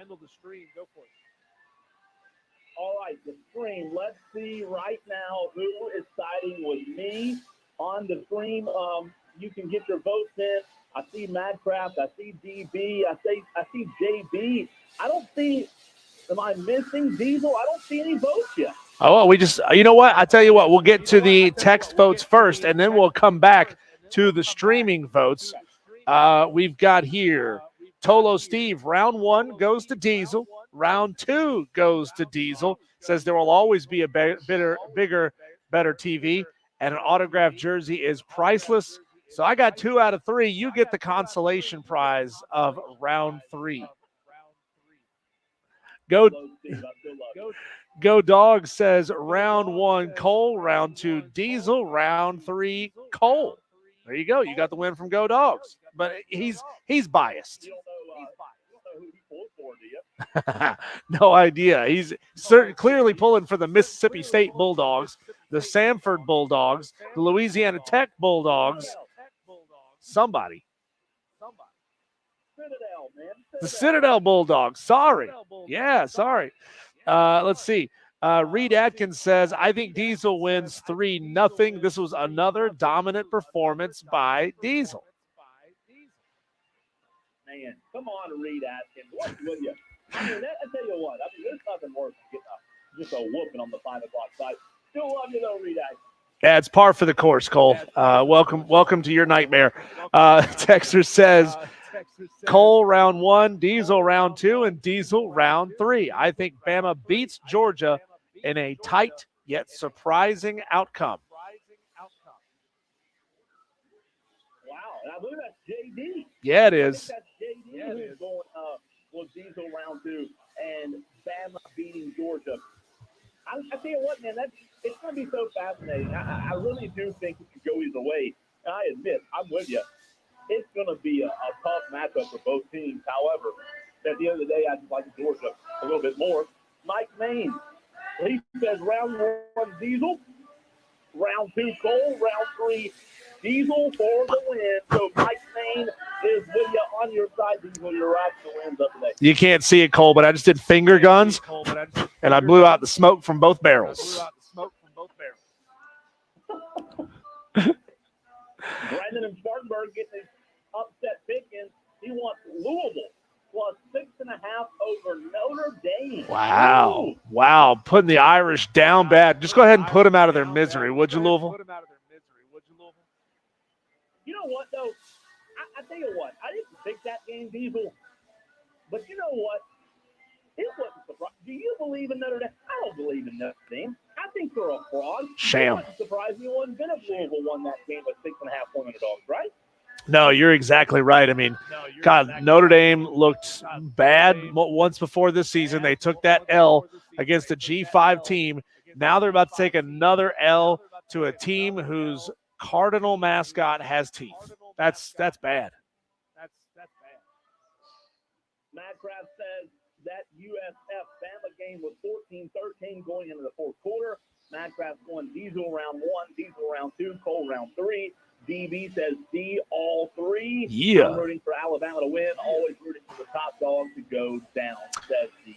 Well, I tell you what, Cole, we're going to go straight to the source. The guy who knows all when it comes to SEC football, Chris Phillips of SEC Unfiltered, going to come on a little bit early with us so that we can have some extra time talking SEC ball this weekend. There's nothing going on, right? What are we going to talk about with Chris Phillips? That's coming up next right here on 97.7 FM in Greenville, 97.1 FM in Spartanburg, and everywhere you are on the free Odyssey app.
Wire to Wire with Diesel and Cole. Bryson ahead of just a massive weekend in the SEC. Most of these teams now fully getting into SEC play in earnest. So why not talk to the man? Why not talk to the source on all things SEC? We're joined now live by Chris Phillips of SEC Unfiltered.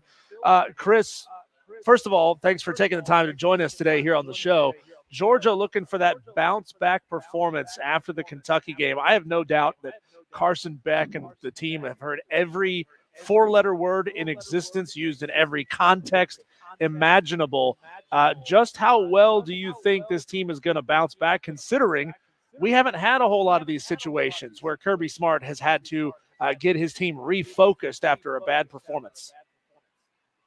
Yeah, Diesel Cole, first things first, appreciate you guys having me on. I expected to bounce back in a big way. I think there's been a big overreaction to what we saw from Georgia in Lexington against the Kentucky Wildcats. Listen, it's hard to go on the road and win in the SEC. As we're talking about this game, Georgia having to travel to Tuscaloosa. But, from Tuscaloosa to Lexington to Nashville to Columbia, it's just difficult to win on the road in the SEC. Now, I don't think Georgia played their best football. I don't think they looked great in doing so, but I think there was a big-time overreaction to Georgia finding a way to win a hard-fought game. And, I'm still a believer in what Georgia can be and what they will be, and that's why I'm picking Georgia to win this football game. So, there's nobody better in the country, I think, in regards to motivating his team, getting them ready to go, than Kirby Smart. And, guys, if you want even more proof of that, I got a heck of a stat for you. Since 2021, in games in which Georgia under Kirby Smart has had more than a week to prepare, but more than 7 days, and that is the case here going into the Bama game, coming off the bye week. Georgia's had 11 of those types of contests. They're 11-0, and they've won 8 of those games by 22 or more points. Now, I know trends don't mean everything. Streaks are meant to be broken, and all those teams they played won Alabama. But still, guys, it just goes to show the level of preparation is already at an all-time high, already at an elite level. But when they get extra time to prepare, typically, all the time, they win. So I fully expect Georgia to give Bama their best shot on Saturday night. Chris Phillips, appreciate you hopping on with us. Man, when you look at the landscape of the SEC, tell me if you disagree here. I do believe South Carolina is a great example of this. They have a fantastic team this year. And look, I don't think South Carolina is going to go compete for the conference. However, man, it's top-heavy in my opinion, and I think South Carolina, a team like the Gamecocks, could make a run toward the top half.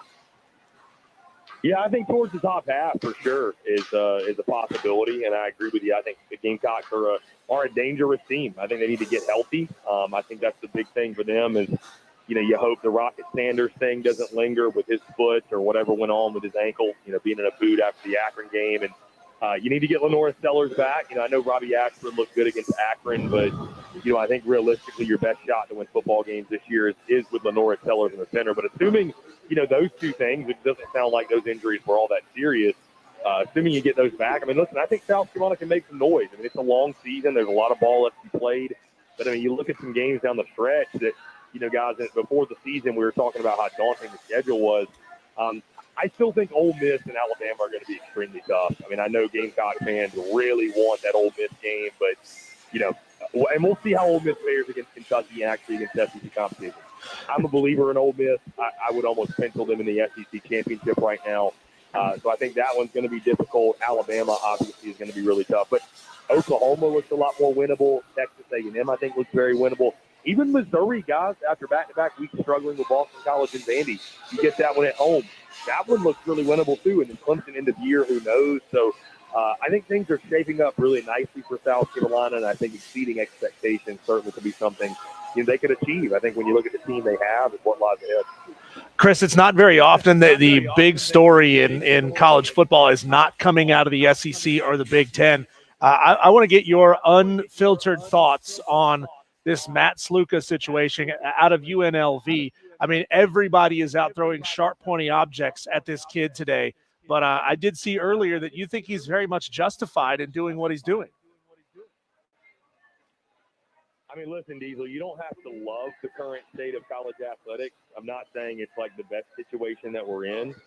But the bottom line is this. If the kid was promised something and he's not getting it, I mean, I don't know anybody that would show up to their day job if they're not getting paid. And, you know, I think the thing that bothers people probably Diesel the most is just how much of a business this has become. Like, you really have to come to grips with the fact that kids are no longer playing for the logo. They're no longer playing for the name on the front of the jersey. Like, some of them are. I'm not saying there aren't some out there still left, but how many guys, Diesel, do you think would do this? Like, think about I just think about the number of guys in the SEC that would do this. Like, if their checks bounce, there's a lot of guys that wouldn't show up. There's a lot of guys that would tip. And Diesel, I've even had conversations with folks around the league, you know, a couple teams out there that maybe they're off to starts they weren't expecting, right? The season's not going the way they thought.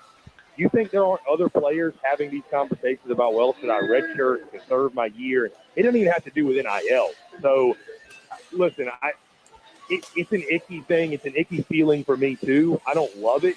But, you know, this kid has one shot to benefit off his name, image, and likeness. He's not going to be a pro. Go watch the kid's film. He's not going to be a pro. And if he's not getting paid, right, I don't blame him for picking up his ball and going elsewhere, somewhere where he can actually cash in on his name, image, and likeness, because he's going to get paid in the portal. And if you disagree with that, fine. But go ask some of these former players. Go ask Steven Garcia. Go ask Connor Shaw. I know there's a lot of Gamecock fans listening. Go ask Taj Boyd for all the Tigers listening. Go ask him if they wish they could still profit on their name, image, and likeness. You only get one shot. So, listen, I know people, you know, get icked out by money and they hate the fact that kids are getting the bag, and I totally understand. But at the same time, if somebody promises you something and you're not getting virtually any of it, which is what it sounds like, you got to take care of yours, man, because nobody else. Yeah, but Chris, weird situation. He's taking this out on the university that's not paying him, right? The university isn't the one who offered him hundreds of thousands of dollars to come and play quarterback there. It's the NIL collective that he's mad at. He's not mad at the university. He's not mad at his teammates. And now, obviously, I don't know if you've seen this news in the last 40 minutes, another teammate of his is doing the exact same thing. I mean, this is what the clearinghouse model is essentially meant to fix. It's meant to kind of weed out these bad actors who are promising players things and then not paying up on them. I mean, are we in a situation where we're damned if we do, damned if we don't? Players are going to sue if you don't let bad actors offer them a lot of money, but then they're also going to say, man, wouldn't it be really nice if we had some protections here? Yeah, I mean, listen, Diesel, there's a lot of things I don't like about NIL. I don't like the lack of transparency. I don't like that there's no structure. You know, now that I'm in the SEC space and not necessarily around one team, I think I can speak a little bit more freely on it, because it seemed like it was frowned upon if you were critical of the structure, because you kind of had to buy in and support and whatever. But I mean, listen, I'm an entrepreneur, Diesel, and that's why I don't believe in any form of business that doesn't have any protection, right? Like, there's no contract. Like, really? We're just we're handshaking and verbal agreement. Now, I don't. I mean, so to your point, it's a really messy situation, and unfortunately, you know, you just brought it up. I mean, the university and the collective are one and the same at this point. Like, they're just an extension of each other, and you know, it's unfortunate the university has to suffer, but that's just kind of where we are. I mean, we've made a scenario where it's paid for play, and if guys ain't getting paid, they ain't playing. Hey, Chris, you touched on Missouri a few minutes ago, and Diesel and I talked a lot about Missouri this offseason. You know, a very good team, very well coached. Their schedule, though, we felt like set up for them to really run the table. Look, they're still in position to be the team they want to be. However, have they looked the part, in your opinion, when it comes to actually threatening to the conference? For the conference title, no. Like, guys, I think there's a top 5 right now who are the contenders versus maybe the pretenders. Maybe that's a little bit harsh, but, you know, I think that top 5 right now is Texas, Georgia, Alabama, Tennessee, and Ole Miss. I think those top 5 are above the rest. I think Missouri kind of falls in that next category. So I don't think Missouri is a realistic SEC championship contender. But I'm not going to sell all my stock on the fact that Missouri can be a college football playoff contender. You know, listen, we give Georgia credit for going on the road and beating Kentucky. We got to give Missouri credit for finding a way in double overtime to beat Vanderbilt. And, guys, that Vanderbilt team, they're going to win a conference game. I don't know who it's going to be against, but they're going to win a conference game. They are a lot better than we obviously thought they'd be coming in. That is a really, really dangerous Vandy team led by Diego Paglia. But, still love the offense with Brady Cook and Luther Burden and those guys and Theo Wease in the running game. And, the defenses look kind of suspect, a little bit questionable. We thought there would be kind of a work in progress with Corey Batoon. Brady Cook's got to step it up, I will say. There's some deep shots he's missing. He's just been kind of okay. He hasn't been elite to this point. But Missouri, when they have to play against some bigger competition, they've got a game at Kyle Field against Texas A&M. They're going to play Alabama. I'm not totally selling my stock. I still like the personnel a lot. It's not a promising sign that you're in double OT against Vandy and you're struggling with Boston College. But, early in the season, I still think they've got the personnel to make a run. So SEC championship, no. I still think they make the playoffs. Chris, after last week and beating Mississippi State, I'm sure that the Florida Gator fan base has pulled the about face. They have issued their apologies to Billy Napier there. What's the latest? Are they still packing those coffers ready to go to pull that trigger on Billy Napier at any embarrassing loss? Yeah, Diesel, I don't think the Mississippi State win changed anything, to be honest with you. I mean, it maybe made Florida fans feel good for an instant, but, Mississippi State, let's be honest about them. That's one of the worst SEC teams we've seen probably in the last decade. I mean, they are really, really bad, right? Things are tough right now in Starkville. So, no, I think it's still a matter of when, not if. Could Billy rattle off the wins and build momentum and get to 6 wins and then maybe potentially we're talking about. But here's the thing I would say, Diesel, I think we know at this point, Billy Napier is not the guy to get Florida football back to where they want to be. And that's really all that matters in the day. There's not nearly as much gray area at a place like Florida as there are some other places where it's the expectations aren't really hard to find, right? It's well, is it going to be 7 a year or 8 a year or 6 a year? What are the expectations of Florida are very, very clear. Compete for SEC championships and national championships. I think we know at this point he's not the guy to do that. So, I was asked going into the Mississippi State game, was that a game where if he loses, he's fired by Monday? And I didn't think so. They've got a bye week this weekend. The next weekend against UCF, if they lose that game, he's fired by Monday. I can guarantee you. So I definitely think, Diesel, that while the Mississippi State win was nice, and I think probably the administration and the folks behind the scenes are taking a breath of fresh air. They're okay, now we have some time to figure this thing out. Who would be the interim coach if and when we fire Billy? So, I think that's the conversations being had. I don't think there's anybody sitting back wondering, well, you never know. I think the decision's all been made, and you're just kind of waiting on the right time to pull the trigger, to be honest. Chris, you mentioned those top 5 a minute ago in the SEC. What has to happen for Tennessee, an underrated team, when you talk about those other top 3 teams in the conference, what has to happen for them to come in the conversation of the top 3? Just keep winning. They've got all the pieces. But, you could argue right now. Honestly. I think there's some people that would probably put them in their top 3. Because I think Texas is firmly in there. It's tough beyond that, Diesel, because Ole Miss hasn't played anybody with a pulse. That's going to change this weekend. I'd still put Georgia in there. People look at Georgia, didn't look good against Kentucky. Alabama, you could argue, they had that big game against Wisconsin, but we still don't really know. So I think you could fairly put Tennessee in the top 3. I think some people are putting Tennessee in the top 3. So, but for them, if you want to be firmly in there, just keep winning, man. Just keep winning. There's going to be some bigger opportunities down the road. What we're about to have, guys, in the month of October is essentially a round robin where all these top teams are going to play each other, right? Tennessee's going to get to prove it against Alabama. They're going to get to prove it in Fayetteville against Arkansas. They're going to get to prove it against Georgia late in the year. They're going to have the opportunity to show how good they are, and I think they will. So, the easy answer, Cole, for Tennessee, just keep winning, look good in doing so, and I think they're going to like where they're at by the end of the year. He is Chris Phillips, SEC Unfiltered. Make sure you look him up on all of his social media platforms. Make sure you follow him on Instagram and Twitter, especially because he's posting a ton of content as he's on the road. Most weekends going to SEC games. First of all, where are you going to be this weekend, Chris? And need to get your upset pick. Yeah, Diesel, I will be in Tuscaloosa, Alabama for the big game. I will be there for Bama, Georgia. Was in Auburn last week and had a blast. The vlog is dropping tonight. It's probably the most epic one we've had to this point. Got a feeling Tuscaloosa might top it, though. This is my first time ever in Titletown, so really looking forward to it, hanging out with all the great Bulldogs and Crimson Tide folks alike. It's really, really fun. As far as upset picks, this is a tough week, I feel like. I wish I could go App State against Liberty, Diesel, but after what I saw last week, I unfortunately do not feel confident about that one. Looking at the board, let me go Florida State over SMU. I'm gonna pick the Noles. Why not? Roll with the Noles. Wow. 6.5.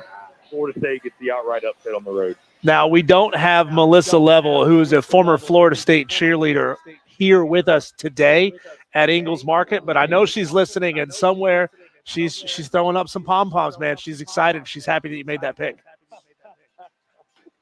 I love it. Hey, let's see. We'll see. I need to win one of these, so I'm hoping the Noles get it done. Love it. Chris Phillips, SEC Unfiltered. We appreciate you taking the time with us today. Have a blast in Tuscaloosa, and just hope we have a great, fantastic football game. Yeah, no, it should be a good one, guys. I'll be a classic. Diesel, Cole, appreciate you guys. Y'all have a great rest of the week. Appreciate it. That is Chris Phillips, SEC Unfiltered. Thank you so much for your time. Cole, I know that you have got to jump out of here in the next couple of minutes so you can get ready and get prepped up for Wednesday night high school football. Nothing like Wednesday night, first ever matchup in the history of Vernon Storman on a Wednesday. So it should be a good one tonight. Both teams 1-0 in region, and it's a big one for both when we talk about fighting for what most people will believe a region standing spot somewhere between 3 and 5. Fantastic, man. Have a good call. We will catch up with you tomorrow back at the Ingles Market Studios. See you, man. All right, that is Cole Bryson. He is going to be on the call. You're going to hear him back on these airwaves here in just about 20 minutes. When we come back, special guest Ruby Downs from Ingles is going to be joining us on the show. We're going to wrap things up and head you off to Dorman High School. That's coming up next on the Fan Upstate.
It's Wire to Wire with Diesel and Cole Bryson right now. No Cole Bryson, because I've Nope. got Ruby Downs joining me here on location, the Ingalls Market store in Greer, with a big storm coming our way. How are you? What's the best way? What's the best thing people can get here at Ingalls to prepare for this terrible weather? Well, we've got milk, we've got eggs, we've got What is that? anything. Where did that even come from? Like that, is that a uniquely Southern thing? I really that we think it buy is. up dumb things like that? It's not dumb. Well, It's not dumb. You need them. tell But me why. Explain to me why.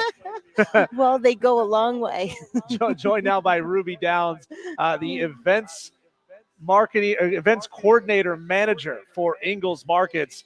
And we spent some time chatting off the air. There's a big event in the works for Mhm. Ingalls coming down the pipe. We're going to be telling you about it here in the next couple of weeks, but we're really excited for especially our Greenville area Tolos who listen to the show to be a part of this big time event. We're excited that Ingalls is a part of this big time event, but we can only tease it right now. We can't tell them everything that's going on, but I'm telling you, we're talking about preparing for this weather. Right. I'm preparing with a delicious sub from the Corner Deli and some apple fritters Apple here. fritters. My- Look at those. Yeah, is that not the best thing that comes out of the bakery? They smell delicious. Right. All you need is a big glass of milk or a hot cup of coffee. You Ooh. are all set. Here's my plan. I'm gonna Mm. go get some ice cream on my way out. Laura Lynn, of course. Definitely. And I'm gonna get some vanilla ice cream from Laura Lynn. Get those nice and hot, and then scoop a big dollop right there I on gotta top. tell Is you there a better something. way to I do gotta it? tell you, Ingalls Best is on sale for $3.98. Boom! So you're all set. I walk out. I got a $5 bill in my pocket. I So am ready to go to get some ice cream. you on the are way. all set. Yeah. Yeah, Mhm. we love it when Ruby is here with us. We love it when we're on location at an Ingalls Market because, like I live in Malden. We have a couple of grocery stores around there, but none of them do what Ingalls Markets does, Mhm. right? None of them pay such attention to detail and really go over the top the way every single department at an Ingalls Markets does. Right. I mean, you can go to the deli and you can get your sub made special for you, and they listen to you and they make it the way you want it. Yeah, Mhm. you brought one over here for me, and Mhm. that's service right here. Ruby stood in line for me, knowing that we're over here busy rocking and rolling on the radio. She stood in line for me and brought me a sub, and I can't wait to dig into this. As soon as I get home, again, I could pull over and eat it before I got home, but You again, probably should share it I'd with be wife. I'd be outside in my Jeep No, weathering the storm. no, you wouldn't because you have the apple fritters to get you in the door Yeah. and that ice cream. So you guys, especially with the deli, I rave on the deli here at Ingalls Mhm. so much because the deli just does such a fantastic job, not only back in the deli where they make sandwiches and they do the meats and threes and they do the pizza, which by the way, It's I mean, amazing. they came over the PA earlier. It said, "Bing, attention shoppers, there's fresh hot pizza by the slice Oh, I know. right here." But they have a fantastic salad bar. I mean, I walk in here at 3:00, 2:30, and I see all of these tables inside the corner market here filled Yeah. with people stopping here for lunch. Well, yeah, they come over here, they have their lunch, and then they go fill up their gas and go back to work. I mean, hey, it's a one-stop shop for everything. The produce department is fantastic. The meat Mhm. department is fantastic. I just want to know if you're. We've talked to you about sports a couple times, but I get the sense you're not like the biggest sports fan. No, In that the is world. Melissa. But I do take it you're probably a big fan of the tailgate, right? I am a big fan of the tailgate. So Yes. if you had it your way, let's say you are planning, you are the event coordinator manager here Mhm. at Ingalls. If you are coordinating the perfect tailgate and you're at the Ingalls meat department, what are you grabbing to throw on the grill? Oh my goodness, the fried chicken, the chicken fingers, the big the potato salad, the Yeah. macaroni salad, the wings. I mean, there's so many different things I would have in my cart. And the potato chip, run over to the potato chips, get the Laurelin sodas. There's so many different things I would purchase. Are you a steak gal? Are you a burger gal? Or are you like a brat dog gal? You know what? I love my cheddar wurst. Yeah. Oh my goodness, that is like the hit at my house, the cheddar wurst. And the thing is, no bun. No bun. You cook it on the grill till it's nice and crisp. You Yep. take it out, you wrap it in a little paper towel, and you just have at it.